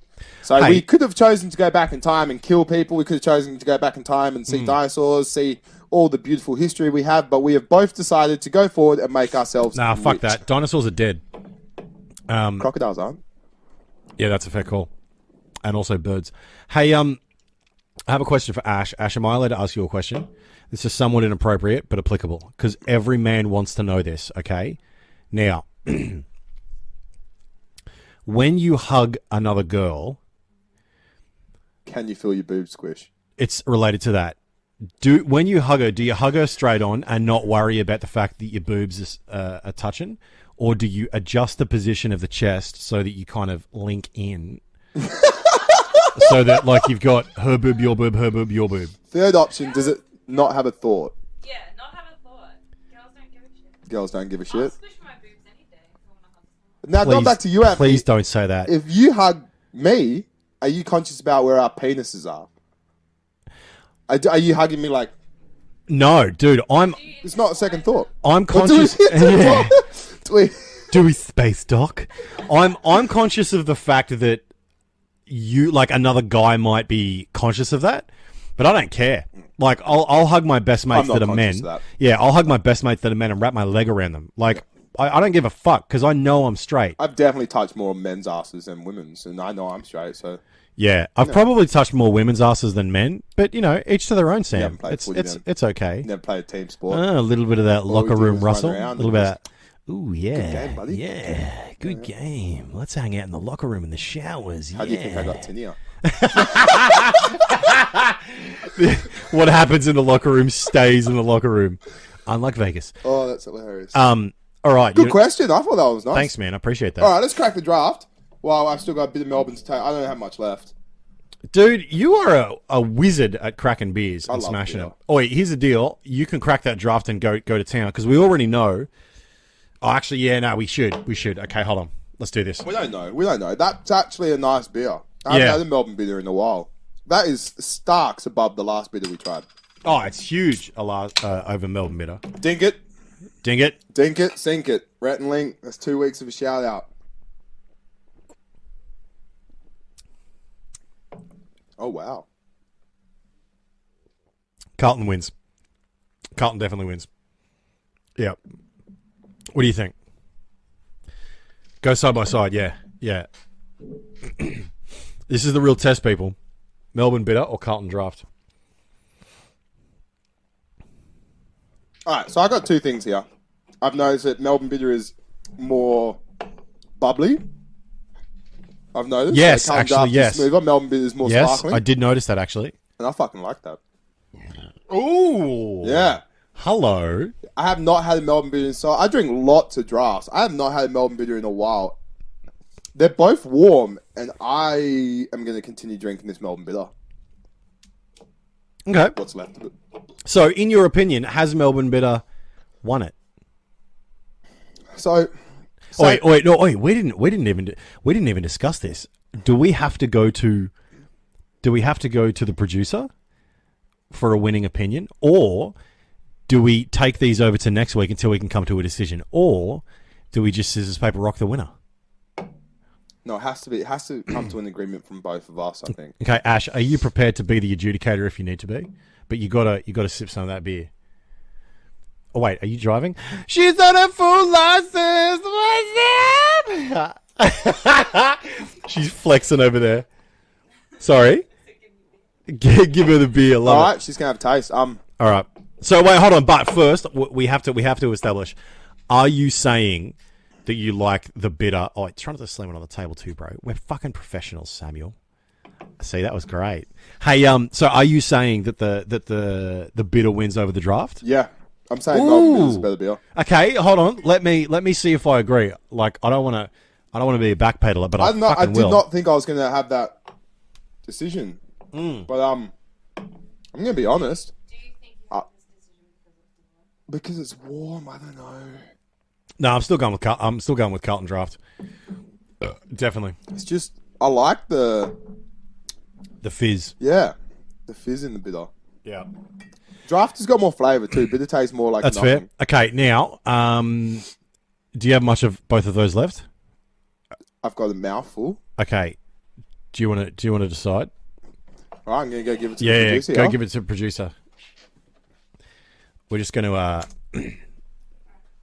give the beer to the producer, listeners and viewers, so that she can make the call. And also, Fair hey, sip of the draft. hey, Sam, I just want to point out this is a real feminist moment. This is a real progressive moment we're having here. Absolutely. We're letting a woman drink alcohol. Shook her head at draft. Hey, we're letting a woman. Yeah. That's just We are allowing a ridiculous. female to do as she pleases, which is a progressive step. No, it's how it should be. I know it is, but because we are under the raging oppressive hammer of the male patriarchy. I love this. I'm sorry, I shouldn't have done that. This is, dude, that came up on the PC. Don't do that again. This is a real progressive moment. Hey, for all you young men out there, we've got a chick judging beer, and frankly, I fucking like it. All right, well, it's about we've goddamn got time. an answer as well. We've got an answer. Let me grab the beers. Okay. Ash, what do you think? I don't know if you heard me slam that down. Enjoyed you, Sam. But, our producer has said she likes a fizz as well. Do you know what? I'm not even going to take it personally and say that she's just siding with Sam because she likes the size of his doodle. I'm not even going to say that this is nepotism. I'm not going to say this is favoritism. Surgery, which was the best part. Yeah, you got a giant dick for free. Thank you. I'm not even going to say that this is nepotism and that this is favoritism. I'm not even going to say that. All I'm saying is that I'm saying that. Bring it up though. But I will accept the judgment of the producer. You know what this means? You have to drink a Melbourne Bitter next week. Well, fuck No, it. that actually, honest to God, that is nice. That Melbourne Bitter it's more in the beer that I've been drinking lately. Yeah, The fizz, maybe if you're a communist, the no taste to it. Like, I'm going to tell you right now, that has no taste to it but beer. Sam. Hey, Sammy, I've got a question for you. When did you join ISIS? Ooh, let's not talk about. Have you seen that Back to This Week Online? The chick that left America to join ISIS is now asking to come back. No. Wasn't it France or England? No, it was America. Really? Okay, don't take me. I don't know. Hey, here's the deal. Don't let her the fuck back in. Yeah, like what the fuck? She's a full-grown adult. That's it. Fuck off. She's a full-grown adult. She should have known what she was doing. I just didn't know. Hey, read the fucking paper, okay? Don't go and join ISIS and then expect to get back into my country at least. And our country. Like, this is bullshit. Trying to get forgiveness. Yeah. Anyways, back to what was that? All right. How about beer is one, and I'm surprised. Not only am I surprised, I'm kind of glad I found another beer to buy over draft. Hey, I have an idea. Do you want to do books I'm reading, game I'm playing, and then we'll go. We're only doing the one break this time, guys. And then we'll take a break. Yeah. Because the producer just told her the battery's yellow. So let's do that. Sammy, what game are you playing right now? I was thinking, I'm going to change it up right on podcast. Instead of doing a game I've been playing, I'm going to tell you about a game I've played. Yeah, sweet. So I've decided that I might as well talk about it. We spend time playing video games. We spend time playing sports. We spend time at school. We spend time doing a lot of things. But something I've spent a lot of time doing is playing one particular video game. It's all known as World of Warcraft. So I'm in. We've all played World of Warcraft. I think at one moment it was like 1 in 3 people in Australia had the World of Warcraft account. We've spoken about it 2 weeks in a row. Wait. Yeah, 1 in 3 people in Australia had a World of Warcraft account. It was like, I remember being at school, going 1 in 3 people I know play WoW. Hold on. You have to clarify that because you know that there are women and old people in Australia that will never play WoW. I also heard today that 50% of the population is under the age of 30. 50% of the population is under... Anyways, back to what I was saying. In which country? In all countries in the world. That's interesting. 50% of the world's population is under 30. Let's just go back to that. Do you know why? Because in China and India and no, it's because we produce more babies and people die. No. It's because in China and India and Argentina, they love fucking yeah. Especially in the last back of the years. Turn of the century. That's what's up. All right, let's Continue. get back. Longest amount of time I've spent on the video game. So a game I've played for the longest amount of time ever. I have played World of Warcraft since I was in primary school. I was young. Yeah. I remember the very first day I got my first laptop. I had the Ethernet cable. I was connected up to that dial-up bullshit, spending 5 minutes just to get online. Yeah. Sit in a queue because the Battle.net servers weren't the greatest yet. Everyone in the world played this game. I had a character named Sharpshooter, just one. I had 10 characters, all max level. But I had one character. Hold on, stop. You had 10 characters, all max level? I played WoW. What was the max level back then? 60? Oh, well, no, I played vanilla through the Wrath of the Lich King. So I played 4 expansions. I got up to level 70. Okay. End of Wrath of the Lich King was when I quit. Like a lot of people quit then. And a lot of people came back just after Mists of Pandaria, like myself. I still have a subscription now. But on one of my characters, it was a Dwarven Hunter. It was the first character I ever played. His name was Sharpshooter. And as a kid, you spend a lot of time playing video games. I ended up racking over 365 days played before I was 19 years old, which was 5% of my life. Before I was 19 years old, I had spent 5% of my life with over 6,200 hours on a single character on a video game. Stop. I just thought that would be kind of cool to tell. Well, it is. And here's the deal. Wait, 6,200 hours. Minimum. That's 300 days. I had 65 days on top of that. Add another 1,200. Let's make it 7,400 hours minimum on one character alone on the game. 7,500 hours. Quick maths. Oi, ladies. 2 + 2 is 4. Ladies, this is what you're competing with, okay? Because video games, especially MMOs and RPGs, they're so immersive. Oh, they're so good. The Witcher 3, Fallout 3, Fallout 4, But I'm going back to a time. This is World of Warcraft prime time. This is 2008. WoW. Yeah, and especially WoW, dude. WoW was the fucking shit. We used to have sleepovers. This is back when we were a kid. Me and my best mate Zane. Shout out to Zane Eisenman. What a great man. We could play World of Warcraft for 12 hours straight. And just go to sleep for 2 hours, go to school, come back and just play again. And just every night. That's awesome. Non-stop. Every weekend, he would move his computer to my house. We'd go buy a 24-pack of Coke, and we'd just spend the whole weekend playing soccer at the park. Yeah, I love those 24 packs. Case of Coke, and you're good. Pizza, Coke, and wow. And we would play all the way to like 6 in the morning, go lay in bed so the parents thought we were asleep when they got up, and then just get straight back out of bed. Fuck, I wish we didn't have to grow up, man. I wish we didn't have to grow up and go to work. I wish we could just... I wish I could find that time again. Be Peter Pan. I wouldn't do anything different with that time. Like, fuck, if I had my 5% of that life again, I'll do the exact same thing. Like, guaranteed I'll play WoW anytime ever again. Unbelievably fun. I wish I could find that time now just to play games that much now. Let me ask you this then. And this is, this is a genuine question. And this is for the gamers out there. Why did you stop playing World of Warcraft? Yeah. It just got too much. What do you mean? So, back when I played, back in my day, because I'm so fucking old, it was a good... He is. He's 65 years old and he looks like shit. No, actually, there's no punchline there. He's just 65 and looks like shit. All his penis facials that me and Sandra Bullock have been taking.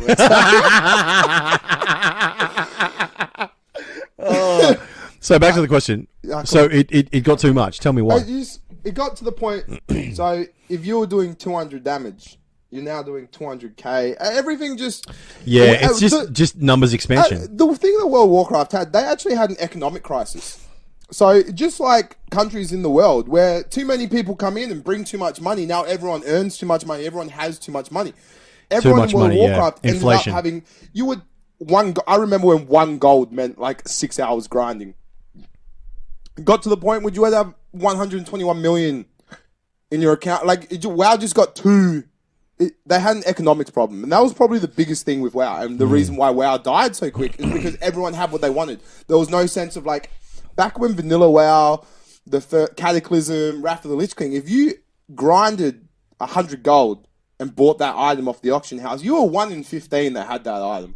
Yeah, it got to the point now where it just became too mainstream, too easy to play. Too many people were having all the best items in the game. You didn't feel satisfied for putting in the hours. You never felt like what I was talking last week. Black Desert Online is an MMO where every single thing you do, every 5 minutes you spend, you feel rewarded for. Well, the Warcraft got to the point where I didn't feel like I was rewarded because I was given everything anyway. I didn't have to work. I didn't have to grind. I could just log in and do 2 dungeons a day and be as good as the best person who spent 12 hours a day. Did it become a little bit of pay to play? No, never. No. Okay. No, World of Warcraft's never been pay to play. It more became...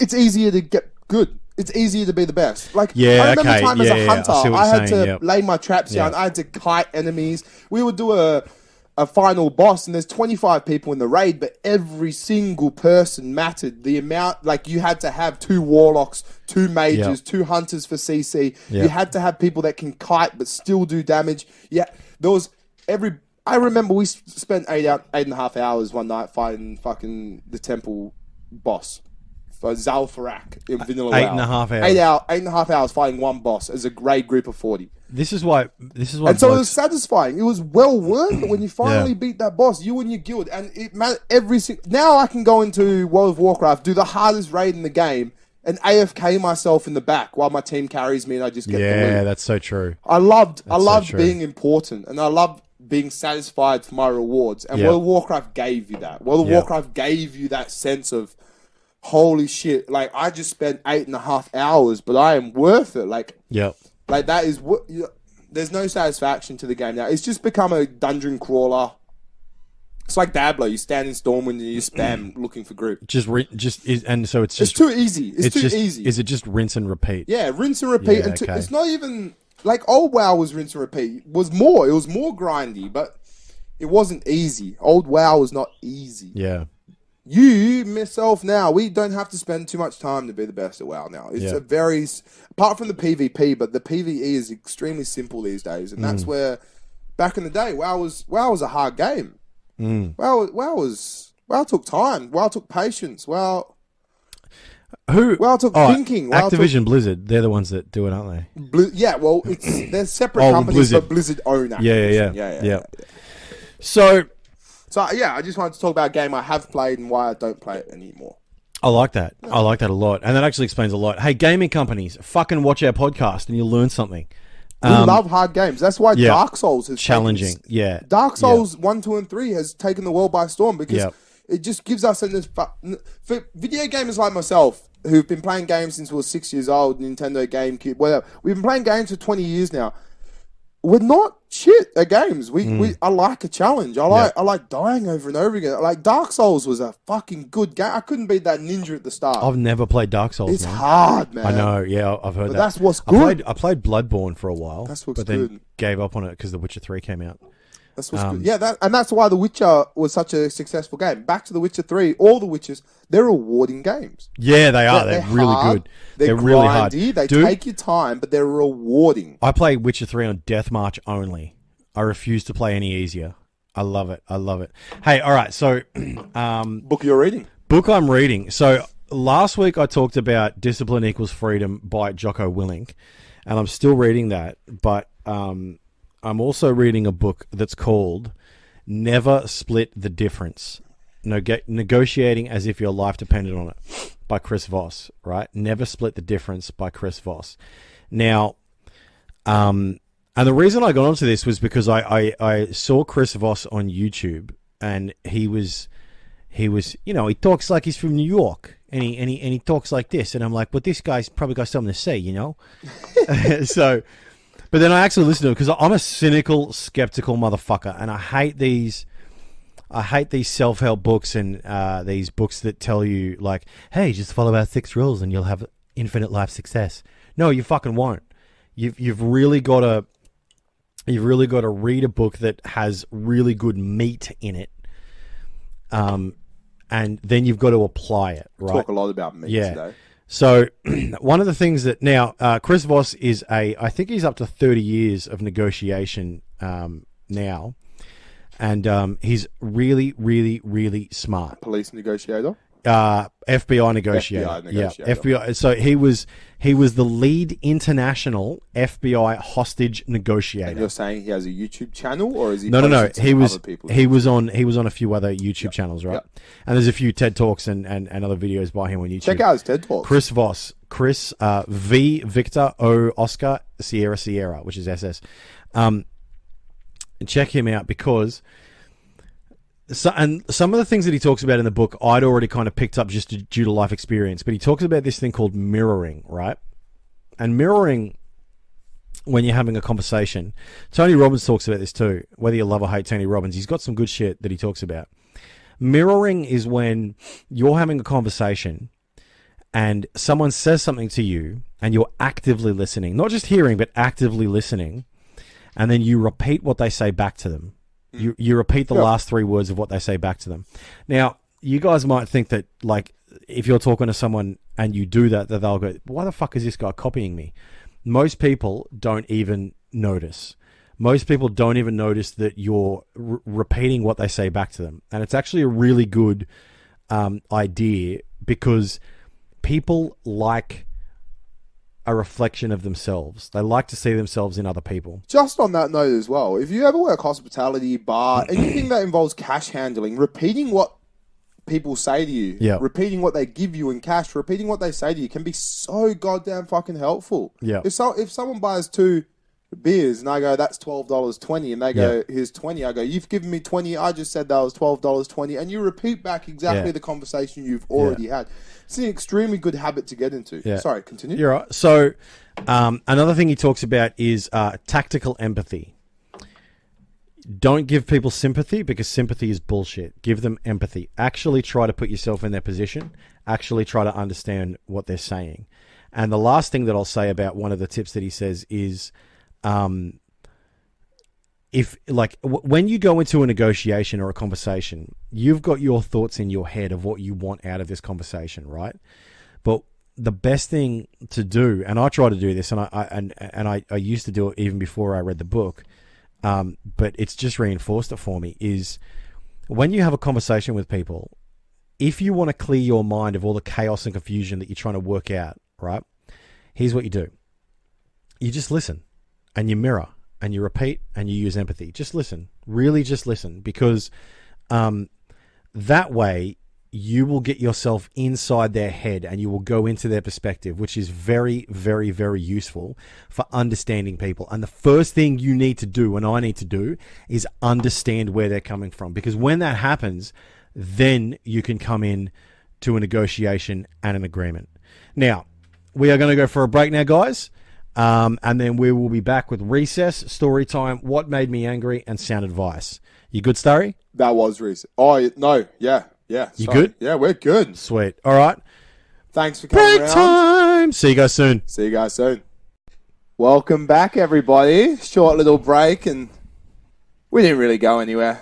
No. No. It totally wasn't an hour and a half break. Maybe even 2 hours. That was great. Easy done. This is why I love the internet, because you can just come back and be like, "Hey guys, what's going on?" Look at that. There's not even a cut for those Quick guys. snap of the fingers, and we're back. So what are we doing now, Sam?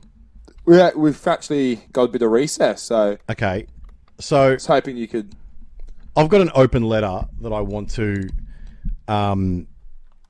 It's an open letter that I want to send to Scott Morrison and Bill Shorten. Scott Morrison, for those of you who have been living under a rock or don't live in Australia, he's the Prime Minister of Australia. Not elected, just fucking elected by the party. It's a clusterfuck over the last 10 years of this country. And Bill Shorten is the opposition leader, and he's in the Labor Party. Now, they're the left wing. So the Liberal Party, which is the governing party at the moment, Scott Morrison is the leader, and they are the right wing. Politics in Australia is pretty left, though. Like, it's left of where American politics is. Now, I'm just going to let you guys know that I'm going to be reading this as well, because I do my fucking research, sort of. So if I'm not looking at the camera or I'm making mistakes, I'm learning. All right, so I've got a gripe that I want to share with you guys. It's something that I've been pissed off with now for about 10 years, and I want you guys to share my pain and my anger, because I'm generous that way. This gripe is the fact that cannabis, weed, hooch, pot, ganja, marijuana is still illegal in this day and age in this country. Now, if you put the words cannabis laws in Victoria into Google, one of the first websites that you'll come across is Victorian Legal Aid. And we'll put the link in the description for those of you who are too lazy to use Google. You disappoint me. Only a little, though, because some of us are. Can you write that down? Thank you very much. What, that Now, you're lazy? Yeah, no, definitely. Write that down. Write that down, Ash. So just notes for you guys. Jonesy is lazy. So this Victorian Legal Aid website tells you that if you're caught using or possessing a small quantity of cannabis by the police, and that's defined as under 50 grams, they do have the power to charge you with possession and use, but you can usually escape these charges, right? But here's the catch. You have to agree to counselling and attend a drug treatment centre. Now, if you don't do that, the police may charge you as a criminal, in which case you will be convicted unless you get a diversion program. I can explain that another time, or just use Google. And you will probably end up with a record. And also, you will have to pay a fine if the judge isn't feeling too merciful on the day that you attend court. And all of that is just for altering your consciousness, right? But you can go down to Liquorland and buy 6 bottles of Jack Daniel's straight, take them home, and drink till your pulse stops. Never mind that. This isn't about safety, all right? Hey, Scott, here's an idea. How about you go to the next federal election with the force of will to make cannabis legal? And you might just escape the giant hammer that is about to fall on you and your party from the Labor Party. Because I'll tell you this, Scott, there's probably more people in the Labor Party that are willing to get this done. So here's a few reasons why Scott Morrison and Bill Shorten should legalise cannabis. You ready? You ready, Sam Dog? I got some reasons too. Write them down for real. I will deal with them in a sec, definitely. Number 1, because drug dealers don't ask for ID. Hey, Scott, have you ever been to a drug dealer? Or was the last time that you smoked, did you get one of your advisors or assistants to ask one of their seedy friends to buy some weed from us working class men? Yeah, I said it. Shout out to Jimmy Barnes. And I don't mean a doctor or a chemist either for some SSRIs, antidepressants, or Viagra. I mean a real drug dealer. I mean a man with a gun in the glove box and 2 knives up his sleeves because he's worried about getting robbed or stabbed for the chemicals in his pockets because he doesn't have legal protection to have the business that he has, right? I mean a real fucking drug dealer. I've been to a lot of drug dealers. Have you, Sam? No. Good answer. I've been to a lot of drug dealers and I've known even more. And I'll give you the hot tip, Scott. And Bill too. Just in case you didn't know, drug dealers don't ask for ID. In the 10 years that I've been going to criminals for chemicals, I've never been asked for ID. I've never been knocked back for being too drunk or high. I've never been told I can't have any because they're worried about my mental health. I've never had a discussion with the dealer about how I would taper off the drug because it's ruining my family and my life. They just fucking sell it to me. And they don't care about the consequences. Hey, Scott. Hey, Bill. Make cannabis legal. Please. Take the power of money and supply and demand out of the hands of criminal gangs. Set the age restriction at 21 and tax the shit out of it to pay for drug counseling, schools, roads, and hospitals. For real. Take money from bikers and give it to nurses, Scott. Give it to construction workers. Give it to Centrelink if you so choose, Bill. Do something with it other than letting these criminal gangs make money and then invest it into shit that they don't need on the black market and launder it through everywhere else so they don't pay proper taxes. And if you don't, Bill's going to run a campaign that says he will. Even if he won't, he's going to say that he will or his party will. Number 1, drug dealers don't ask for ID. Number 2, drug dealers don't just have weed. They have everything else. I remember the first time I was at a drug dealer's house and he offered me something other than what I was asking for, which was cannabis at the time. I would never smoke anymore because I'm a law-abiding citizen. But in the past, I've definitely been to these places. And the first time I rocked up there and he goes, "Hey man, do you want something else? I got speed, I got Dexies, I got Molly and Special K. I've even got Coke, but that shit'll cost you extra." And I was like, fucking what? This guy just opened the door to Alice's Wonderland. And he didn't tell me that it was the yellow brick road to hell, which is exactly, by the way, what drug addiction is. I think this stuff should be legal because of the reasons I'm going to list here. But drug addiction, any addiction is hell. It's hell. You can't escape it. Or you can escape it, but it is hard to get back up that ladder into common sense. I'd never taken any pills or powder, and I didn't really know what they did. But now I've got, in this situation, a guy I didn't really know, without a medical degree, offering me chemicals both of us didn't know, of a purity of which we were both clueless, without a prescription, without precautions, without duty of care, without legal recourse. And without even checking my medical history to know how I would even react to these chemicals. There's no rehab plan, there's no warning labels, there's no purity testing, there's no regulation. Nothing. Except one of Fat Tony's trustworthy dealers with weed as a side gig. This is the Wild West out here, Scott. The Wild fucking West. And people are dying as a consequence. I make a lot of jokes, but this ain't a joke. People are dying because you refuse to legalize marijuana, and you know you should. Our kids are meeting these people in dark alleys, Bill, and they're doing deals with people they can't trust. They're putting their lives and safety in the hands of unaccountable criminals, and there's consequences to doing that.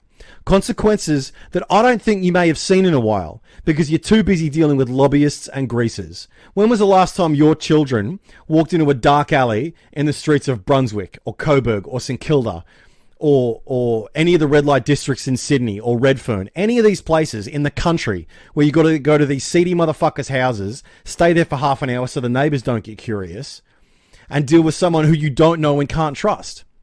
And if something does go wrong after a kid snorts, sniffs, or smokes pills or powder, they can't even go to the authorities, the people that we are told as children in school and by our families to trust, like ambos and cops, because they are more afraid of ending up in a court or a cage and having a shit reputation and a criminal record than they are of being dead. Dead, right? This is insane. This is sick, and this is backwards, and this makes me fucking angry. So, to every Prime Minister and leader of the opposition in this country from this point forward, here is a message for you. every time you refuse to table a sensible bill in Parliament on this issue, and every time you stifle debate and block discussion on this issue, you are sending kids to jail, to court, to hospital, and the morgue. And they are kids that do not need to be there, and they should not be there. They should be in a drug rehab counselling centre. They should have support around them. But instead, they're going to the courts, to jail, the hospital, and the morgue. You are abdicating your responsibility to all the citizens of this nation, especially the children and families of victims and people that you continue to make criminals. You are failing as the leaders of this nation and the fathers and the mothers of this nation. You are making criminals out of the sons and daughters of this country and sending them to prison to spend time with and learn from hardened criminals. They learn from these people that they spend time with. Hardened criminals, thieves, murderers, and rapists. You are pissing away police resources, dividing communities, missing out on billions in tax revenue, stopping real entrepreneurship, and giving the power and money to gangs, thugs, traffickers, and criminals. This is what you are consciously or unconsciously doing. Fucking good job, guys. Well done in making Australia a better place to live. Fucking good job. And look, there was a time where you could have said as a politician that you didn't know any better. I will grant you that. In the time of maybe Paul Keating or Fisher, or maybe even up to John Howard, you could have said as a politician that the studies and that the information says that you should not legalise cannabis because of its damaging effects. That's understandable, right? It is the year 2019. There is enough information out there that you should know better. Get fucking studies done, right? Now is not that time. Now you know better. Now you know better. So start fucking acting like it. Make pot legal, Scott. Make pot legal, Bill. And I will vote. This is a promise. I fucking hate voting, especially because it's compulsory, but I will vote for whichever party makes pot legal. And don't put it in a plebiscite either. Don't push the onus and the responsibility for making decisions for this nation onto the citizens of this nation. Just so you can answer your lobbyists and donors saying, oh, it's what the people wanted. There's nothing we could do. We gave it to the community and they just voted that way. Grow a fucking spine and do what we elected you to do. Be the leader. Be the father this nation needs you to be.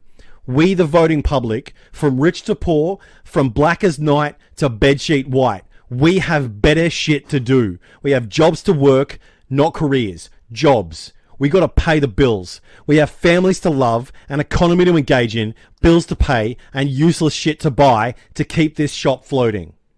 Shop, not ship, shop. See what I did there? Well played. Thanks, mate. Now, doing what you did with the gay marriage issue, right? We don't have time to deal with this like you made us do with the gay marriage issue. That shit should have been we should have had a bill tabled, debated on, and passed to Parliament like the adults and elected officials that you are, instead of the spineless cowards that you were in giving the responsibility to the people. That's like letting the youngest brother decide whether the older sister is allowed to get married. Your mum and dad. Now you should fucking act like it. So act like it now, please. Do your job and make cannabis legal, Scott. Make cannabis legal, Bill. Number 3. So number 2 was... Whoops. Don't do that. Number 2 was drug dealers don't just have weed. They have everything else. Now, number 3, hemp and CBD. Anybody who knows anything about cannabis knows the major benefits of the production and sale of hemp. Here's a few uses for hemp. Human food, pet food, body oils and lotions, oil-based products, clothing, plastic, paper, construction materials, biofuel, right? Imagine the emerging markets and the innovation that would come from making hemp and cannabis legal. Everything from biofuel to paper and tools. Imagine the tax revenues that you would generate. Now, and that's just from hemp, right? Now, the other major benefit of making cannabis legal is the medical benefits of CBD.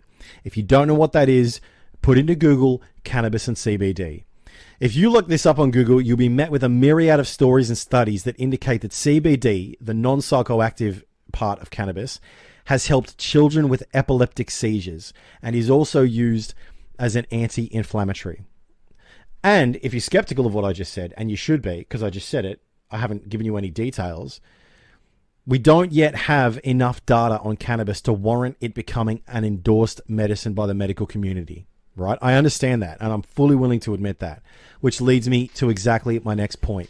Number 4, doctors, drugs, and research.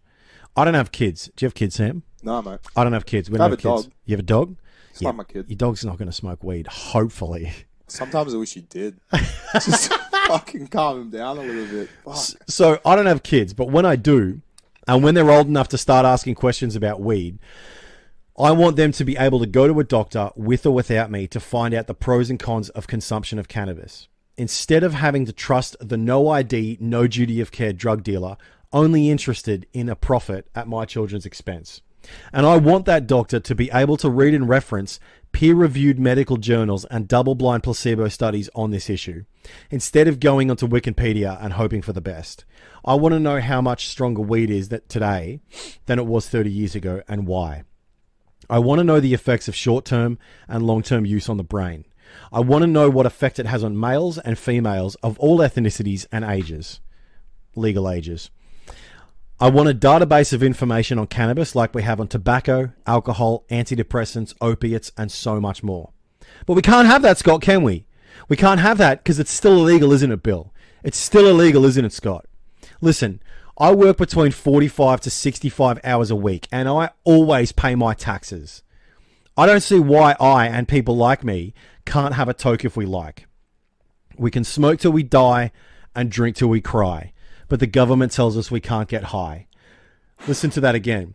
I can smoke till I die and drink till I cry, but the government tells us that we can't get high. Make it legal, Scott. Make it legal, Bill. And you will win the next federal election. Number 5, and I think this is the last one. Social and societal consequences in the real world. I'm a bouncer and I deal with the consequences of alcohol every night.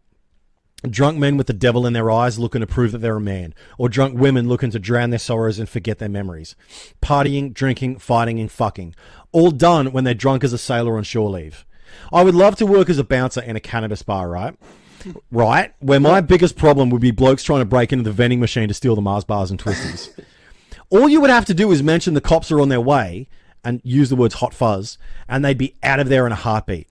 Do you know how hard it is to deal with a drunk patron in a nightclub who smashed and offended that someone tried to touch their girlfriend's ass? Or they smashed a glass on the bar and they're trying to slash the guards' throats because they don't want to get carried out onto the street. It's fucking horrible. And I mean it's horrible. I've met the devil in nightclubs, mate. I've fucking met him. A man who has the animus of anger and rage in his eyes because alcohol allows him to be who he really is without the social restrictions and prohibitions on his emotions. It's horrible. And all because they can drink till they pass out or get kicked out. But weed's still illegal, isn't it, Scott? Isn't it, Bill? So, in conclusion, this is my case. Make pot legal for the following reasons. Drug dealers don't ask for ID. Drug dealers don't just have weed, they have access to everything else. And they are more than willing to give you and me and our children access to everything else. Number 3, hemp and CBD. Number 4, research and studies. Number 5, social consequences. Lastly, Scott and Bill, I know I've been brash and I've been arrogant and cocksure in this video. And to a degree, I'm sorry for that, because I know that you do have a hard job. Look, being the leader of a country is a hard job. Being the opposition leader is a hard fucking job. But I implore you now, please stop listening to lobbyists from alcohol and pharmaceutical companies, religious organizations, and conservative groups who are intent on keeping our sons and daughters behind bars for selling and using cannabis. Instead, allow them to become entrepreneurs, making money and contributing to our communities and the economy. And then tax the fuck out of them to pay for tax cuts for the middle class and public health, wealth, and infrastructure schemes. Please stop wasting police resources and creating more division between them and their communities they serve and protect. Because believe you me, they do serve and protect. Being a police officer is one of the hardest jobs in the world. And to make them do shit that they shouldn't be doing by going up to teenagers and asking why they're smoking a joint, like, it's just useless. It's useless, and it creates division because kids don't want to snitch, all right? Instead, when a 16-year-old gets asked where they're smoking a joint, no, I got it from the chemist, or I got it from Coles, or I got it from somewhere down the road. A legal establishment where they don't use guns and violence. Instead of doing that, allow them to use their time and resources, the police, to follow more important issues like domestic violence, murder, theft, and rape, political corruption, human trafficking and sex slavery, fraud in the banking system, which is very recent, people driving, drug driving, and texting and driving, which fucking irritates me because I ride a motorcycle. YouTube predators. Right? YouTube predators and pedophiles, sex offenders, etc., etc., etc., etc. There's so many things, there's so many more things that the cops could be doing instead of chasing drug dealers and drug users around in circles. Because the truth is, we are all drug users. Every single one of us. Even you, Scott and Bill, you are a drug user, and that's okay. Some of us just pick the ones that are already legal. So please stop acting like prohibition works. It doesn't fucking work. Anybody who's read any history of the last 100 years knows that prohibition does not work. We've spent trillions of dollars worldwide on trying to stem the flow of drugs into Western nations. And you know what we've got for all that wasted time, wasted lives, and wasted money? Backwards. Even worse than just nowhere. Even worse than nowhere. Backwards. There's more drugs, more dealers, and more users than ever before. Way more. And the drugs are more potent and more pure than they ever were before. If we had to harness the power of intelligently legalizing only cannabis back in the 1980s, we would have hundreds of billions of dollars more in the economy, much safer communities, and we'd know a lot more about weed than the rest of the world combined right now, especially with the level of scientists in this country. Prohibition does not work. Anybody worth their salt knows that. So please, Bill, please, Scott, make it legal. Do it for your family. Do it for your children. Do it for your grandchildren when they eventually encounter either a drug dealer who doesn't give a fuck about them or you, or a chemist or a doctor who's going to ask them questions about their mental health, about their physical health. Do it for your family. Do it for your country. And do it for the children that will grow up into the country that you create. Listen, I'm a motherfucking patriot. I wear a cowboy hat for a reason. Because I just fucking want to. I love Australia. I love it. This country has afforded me and Sam the opportunity for health and happiness and meaning and knowledge unknown to most people in all history.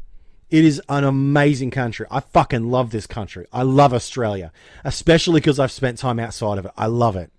This country deserves better than having laws born of ignorance and leaders that cannot lead but only follow the past. So I implore you, Scott and Bill, please make cannabis legal, and we can go from there. That's it. That was lovely. Thank you very much. Fuck yeah. Thank you very much. I fucking agree. Everything Appreciate you said. that. The first thing that popped into my mind was the amount of fucking money they would make. Yeah. You see, like, Yeah. that's so. Cigarettes and alcohol are taxed 300% more. Yep. And they make millions and millions a year off it. Gambling, Yep. pokies, Yep. all of these addictions. And here's the deal. Caffeine, Right now, tobacco. I'm gonna smoke a cigarette right now.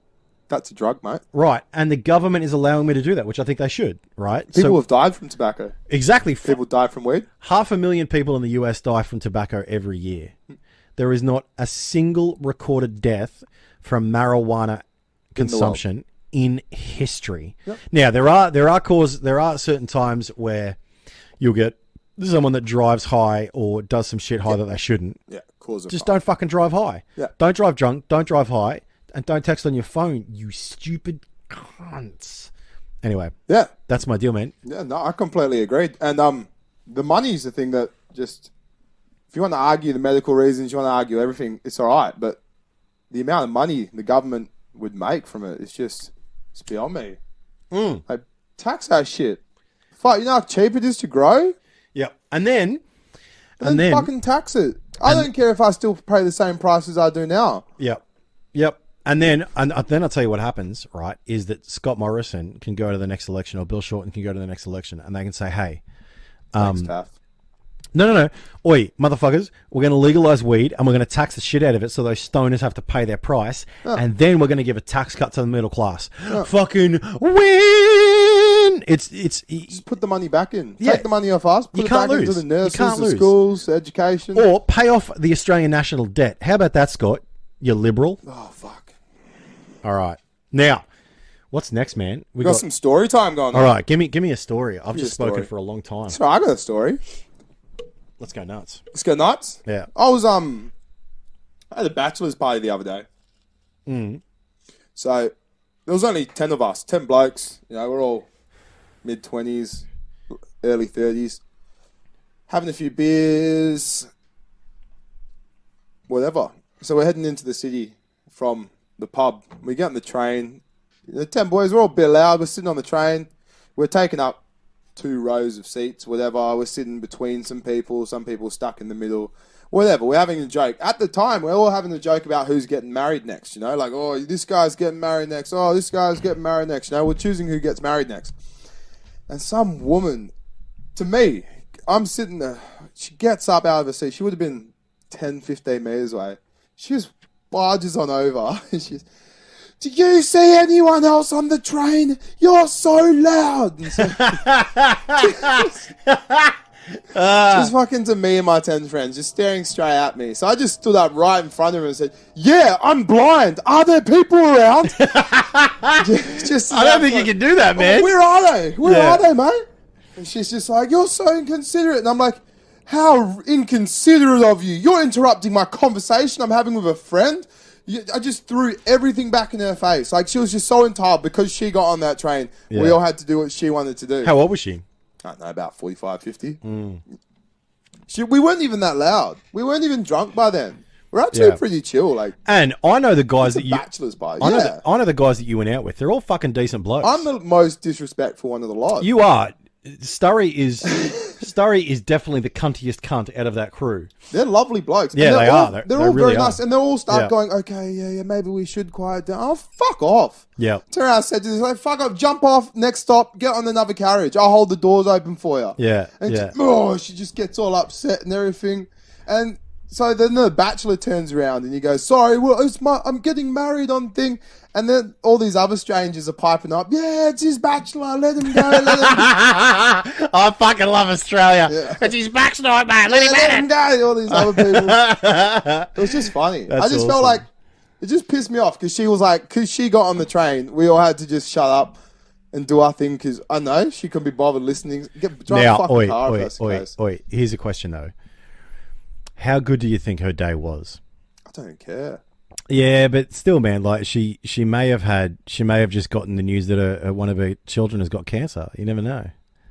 Oi, doesn't give you license to be a cunt though, eh? Yeah. Don't pretty much. Yeah. don't put your sadness and your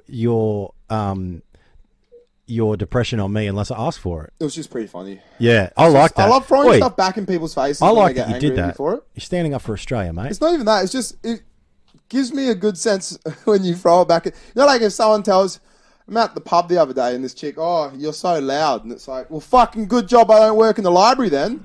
You know, like, it's like, Did you actually say that? yeah. Some chick, it was her first shift she ever did with us. She didn't talk to me for the whole day at work. And then right at the end of the day, she starts rubbing her fucking temple like I'm giving her a migraine all shift. Oh, you're so loud. And I was like, fucking good I don't work in the library. Like her in a fucking pub. Wait, was that one of the workers that did that too? Yeah. That's hilarious. I'm going to use that. I enjoy putting it back at them. You know? Yeah. Back in their face. Yeah, red. Okay. was So good. here's the deal, guys. We need to take another break, change the battery, and we'll be back very soon. We'll Are be you right good with that back. story? I'm good. Fucking sweet. All right. And we're back. Hey, Story, Yeah, mate. now that we've done story time, what's next?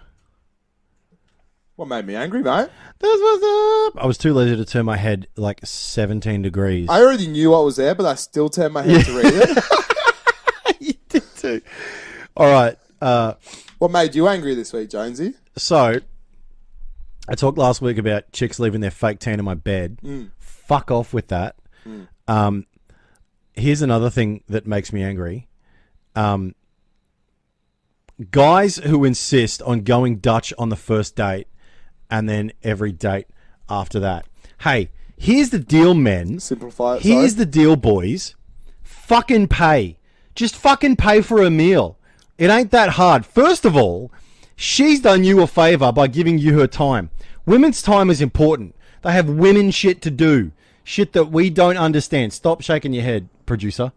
All right. I'm preaching. They have shit to do. They have life to worry about and concerns. And they're going out with you ugly motherfucker, out to a date, and you're like, oh, let's just go Dutch and pay half. No, sir. No, sir. You're not going to get a girlfriend that way. You're not going to get a woman worth keeping by trying to cheapskate your way through it. Number two, just give me a quick one. Drivers on their phones. Fucking stop it. I ride a motorbike through the city of Melbourne, and it is chaos with cunts on their phones all the time. Get off your phone and don't kill me, okay? Next. Yeah, please. I fucking hate that one too. Yeah, because Starry rides a bike too, and I want to continue this podcast. Yeah, and I want to continue riding my bike. That's right, me too. Yeah, for sure. What made you? What blew your top this week? What blew my top this week? All right, so I'm watching YouTube. It's late at night. I love watching fucking YouTube, and Oh wait, hold on. I think you've mispronounced Pornhub. Love watching YouTube. Freudian slip. Go. There's a YouTuber. He hadn't posted in since end of 2016. It's been a good 14 months, and his name's Grade A Underage. Shout out to Grade A Underage. Great YouTuber, but he fucking made me angry this week.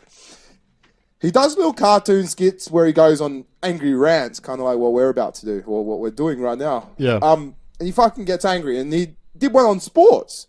Well, sports that aren't real sports, he says, So he gets angry on esports. He gets angry on what he thinks sports aren't real sports. And one sport that he got to was driving. He goes, NASCAR driving, Formula One isn't a real sport. He goes, I put more effort into having a bat than these NASCAR drivers do to going around in the circle. That's pretty fucking funny. He's a funny YouTuber. Yeah. But that's the furthest from the fucking truth. It is so, you're right. So far You're from right. the fucking truth. You're right. Now, I brought up some stats as well, because you can't just take my opinion for it, but I'll just give it to you anyway. Yeah. Driving a car is one of the hardest fucking sports you can do. It's not like driving a car at 60, 70 fucking kilometers on the road here. It's not like driving on the freeway and going a little bit fast and doing 140. When you're driving at 300 kilometers an hour, it is a completely different story to your body. A single mistake. It's not even that. It's the amount of G-force that your body puts under, that goes under itself. Your heart rate is increased to roughly, these Formula One drivers, their heart rate's an average of 260 to 300 beats a minute. What? Not just for a minute, for the whole 3 hours they're on the track. I can guarantee you now, 95% of the people in the world would not be able to drive a car for 3 hours straight at that speed. Especially with a heart rate like that. It's have a fucking essentially panic attack. sprinting 100 meters for 3 hours straight. Their accelerated heart rate. Some of the fittest men in the world, or some of the fittest people in the world, are Formula One drivers. They did a study where they got 10 Formula One drivers that competed in the 2015 Hold on, just F1. to be clear, Formula One, not NASCAR? Formula One. This study was done with Formula One. Yeah, NASCAR similar, yeah. Very similar. They drive at the exact same speeds. It's not about what, you're driving. It's about the pressure that your body's under. It's kind of like riding a roller coaster constantly. Your heart's racing. Everything's a bit exciting. They did a study. They grabbed 10 Formula One drivers out of the 2015 F1, I don't know, whichever 10 said they would do the study. And they got them to do the beep test. And if we all know, the beep test is fucking hard. There's 22 levels of running 20 meters up and down constantly while it beeps at you, going, run, and you just fucking run. All 10 of them passed the beep test without sweat. All 22 levels. All 22 levels. Wow. Things Cristiano Ronaldo wasn't able to do till he was 24. All of them. Without sweat. Because that's how fit these bodies are. You have to be such a fit fucking athlete to be able to drive a car that fast. And it just pissed me off because he clearly just didn't do any research, didn't care. Just made fun. He said that he could, mate, you could bat 100 times a day, guaranteed you won't be fit enough to drive a car that fast. Unless he's got a giant dick and he actually has to use cardio when he wanks. If that's not the case, mate, if you've got a really unimpressive penis, which I'm not going to comment on whether you do or not, you're fucking dreaming. Yeah, at the force that car's putting you under, that blood is pumping through your body so quick. It's just, yeah. For starters, the temperature inside a car can get to hot as 120 degrees Fahrenheit. So in these NASCAR cars, they're sitting in 44 degree heat Celsius. Just all in a full body suit. Yeah, all in a full body suit. Fire retardant their stuff bodies as well. will take the physical abuse of extreme heat, etc. Second, your car is getting around the corner and it's just, whatever. It's essentially the same as doing a 40-yard dash constantly. It's the same as sprinting as quick as you can for 40 yards, but not stopping after that and just staying at that high rate. Yeah, it just pissed me off. I agree. Yeah, I wouldn't be able to get into a Formula One car and even do a lap.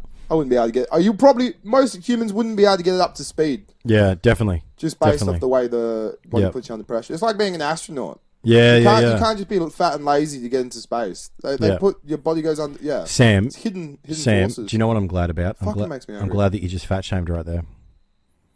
Oh yeah. Yeah. Oh, I'm gatekeeping the astronauts. I don't care about fat shaming. I don't care. And look, you could say it's because I'm not fat, and that's fine. But I think we should. Well, you could argue that too. Don't be a cunt to fat people just because they're fat. Don't be a prick, but as well, don't encourage them. Sweetie, you can be anything you want to be. No, you can't. You can't be an Olympic diver. You can be an Olympic. I suppose you can be an Olympic bomber, like when you do a bomb in the pool, if you're super large. But yeah, do you have anything else for blowing your top? No, I was just pissed off at that. Yeah, sweet. It's saying here that the average American NFL player, their training regime is half of that of the average NASCAR driver. Really? It's just like he uses Mark Martin as an example. Martin is 52 years old, but he must not know much about Martin because Martin has one of the most rigorous fitness regimes I've ever heard of. Probably one that the majority of football players in their prime could not compete while competing in races every week. So not only do they race every week, they have to keep their body in a physical thing. They train for up to 48 hours a week, just in the gym, just anything to keep their body as an athlete, so that when they get in these cars and do that speed, their body can still hold it and not get them to pass out. That's crazy, man. Yeah, it's absolutely insane what the human body goes on to at that speed. Yeah. There you go. All right. So let's go to sound advice. I got to move some shit around on the table here.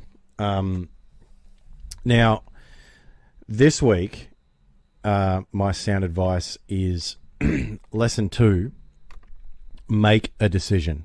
Okay? So I remember when I was 19 years old, green as winter grass in England. And I started in my first leadership position at Coles as a duty manager. At the beginning of the first shift, I had a conversation with the store manager in which he gave me a basic rundown of the day and what to expect for the night. And then at the end of it, after I'd asked the questions I asked him, is there anything else I need to know? And then he looked me straight in the eye and he said, yes. You're going to have to make decisions in this role, so make a decision. It doesn't matter if it's the wrong decision, make a decision. We'll deal with the consequences afterwards if it is the wrong decision, but you need to make a decision. You are the leader. That's what you need to do, because people are looking to you to make decisions. And then when you make it, follow through with it. And when he told me that, I relaxed a little because I knew that he would have my back regardless of the decision I made, as long as I made one confidently, maturely, sensibly, and decisively. And that's what I want to tell the listeners of this episode today. In your life, you're going to have to make decisions. Some of them are easy, some of them are not.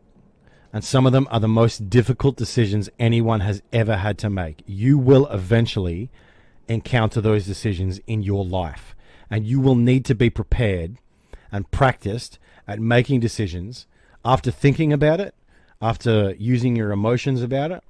You're going to have to make a decision. You're going to have to make it. So you need to learn how to do it. And here's a couple of reasons that you need to be decisive. Number 1, decision moves you forward. One of the worst things you can do in life is be stagnant. Stagnant water gets contaminated and kills those who drink it. If you're ever walking past a still body of water like a pond, and one of your mates wants to drink that water, nope, you need to smack him in the back of the fucking head. You do not drink still water. You can drink river water because it's moving. All the toxins are moving out. Like river water's okay, unless you're in certain places where it's not. Melbourne. Yeah. Don't drink the Yarra River Don't water. go jumping in the Yarra. Or maybe do. See Film what it. happens. Film it. Send See it what to happens. us.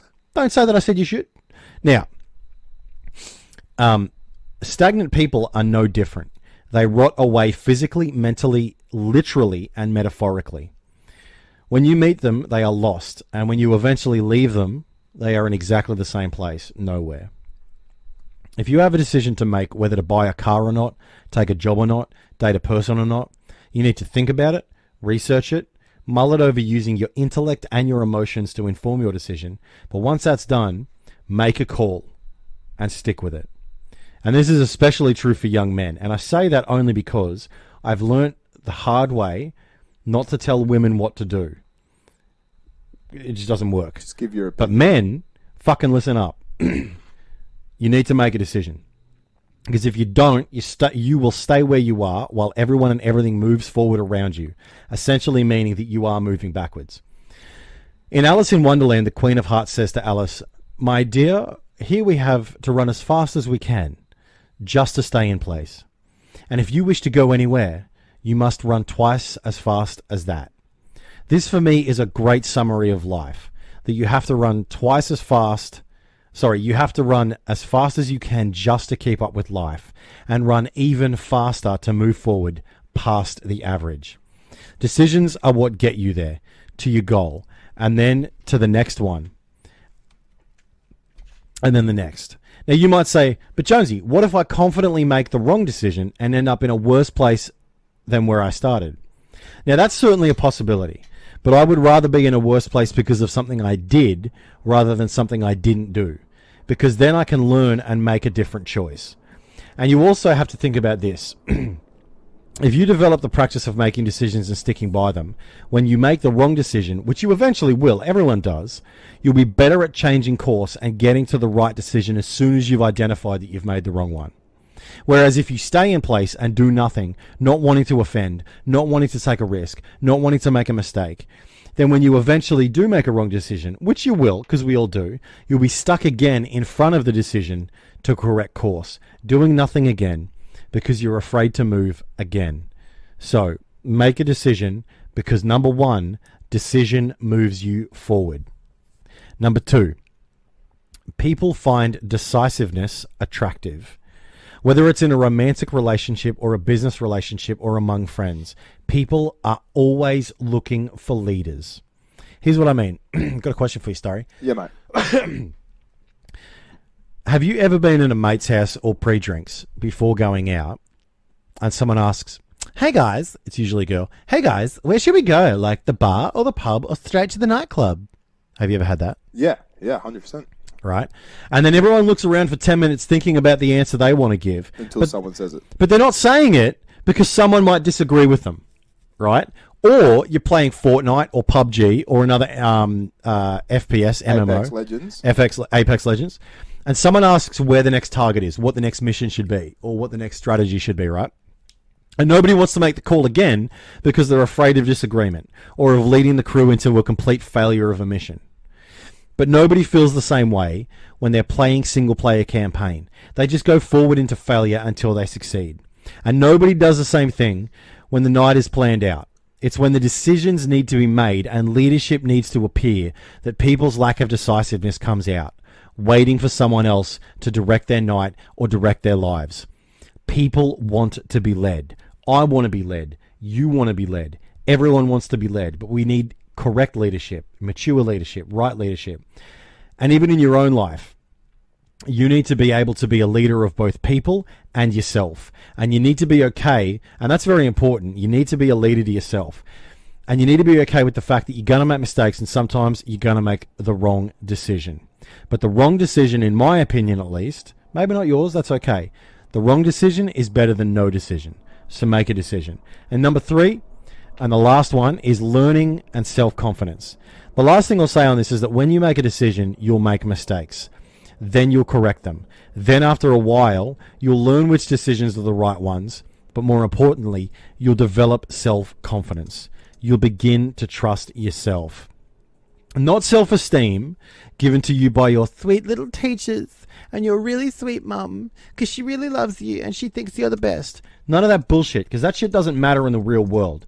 What matters is that you develop self-confidence, which you earn yourself and that nobody can take away from you by giving you insults instead of compliments. When you learn to make a decision and push forward with it, you stop needing to look to others to help you make decisions like children do. And you start making them for yourself like adults do. And you start trusting yourself and the decision that you've made and that it's in your best interest.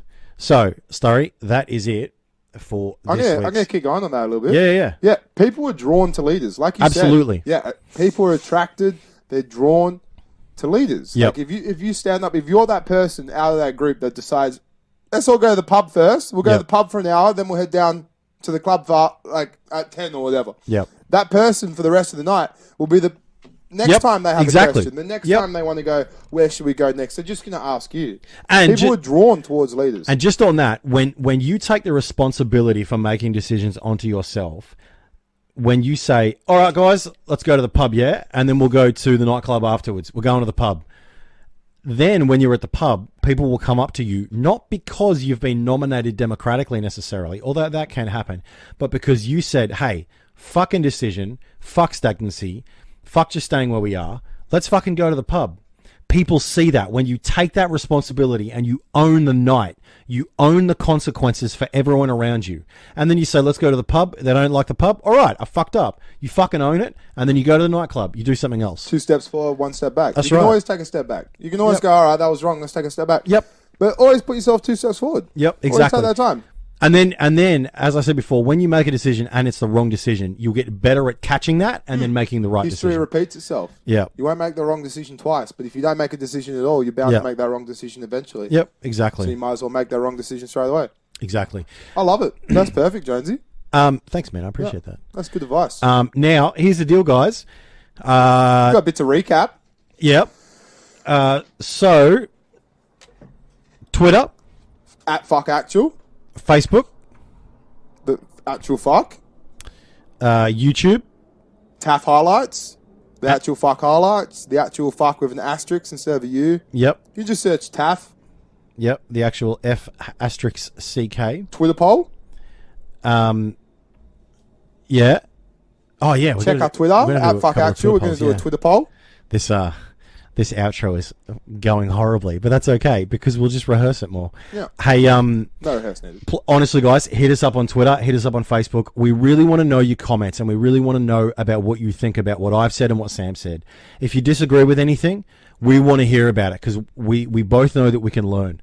And we really love question time. Yeah, we love question hit us up time. with some questions. Yeah. Now we're going to put all the links in the description for everything that we've talked about and that we've promised links in the description for. And again, if you click our Amazon link and shop through Amazon, we are affiliated and we will receive credit. Yeah, so we will receive credit. We have to say that, and we also want to say that because it means that look, if you're going to go on Amazon and buy shit, which I do all the time, support us. Yeah, it means that you're supporting us because. Right now, this is our second episode. We're in my garage. Well, not mine. It's the landlord's garage. And we want to make this a regular thing. And we want to talk about shit that you care about and shit that the community and the Australian community at large cares about. I'm not into... And look, and here's the deal. If you support us and if we get sponsors, this is my idea. If sponsors don't like what we're saying or they're telling us to... censor ourselves, they can fuck off because I always want to be as honest as we can with you guys, and I think Sam thinks the same thing. We always want to be straight up and down with you guys, or gay up and down with you guys for pay, and make sure that we keep it honest, because the one thing that I hate is when I watch a podcast or a video and they're like, hey guys, they're like, I've totally changed my opinion on Donald Trump. I totally support him now. Hold on, aren't you getting sponsored by someone? I hate it when that happens. We want to be honest. So if you can support us in any way, and look, we might do Patreon, we might not, but that's for the future. Right now, we're just having fun, doing our thing, being as honest as we can. Shoot us some questions. Twitter, follow us on our social, Facebook, YouTube, and we may do Instagram soon, but that's coming later. All right, we good? I'm pretty good, guys. Are we good, producer? We good? Are we good? new Chinese lady? Yeah, Sweet. good. All right, we'll see you guys next week. See you next week. Like our videos! Subscribe our videos! Also, press the notification bell. Thanks for watching, guys. Videos are here. And here. And here. Is it here? Are they here? Is it in his mouth? Yeah, somewhere.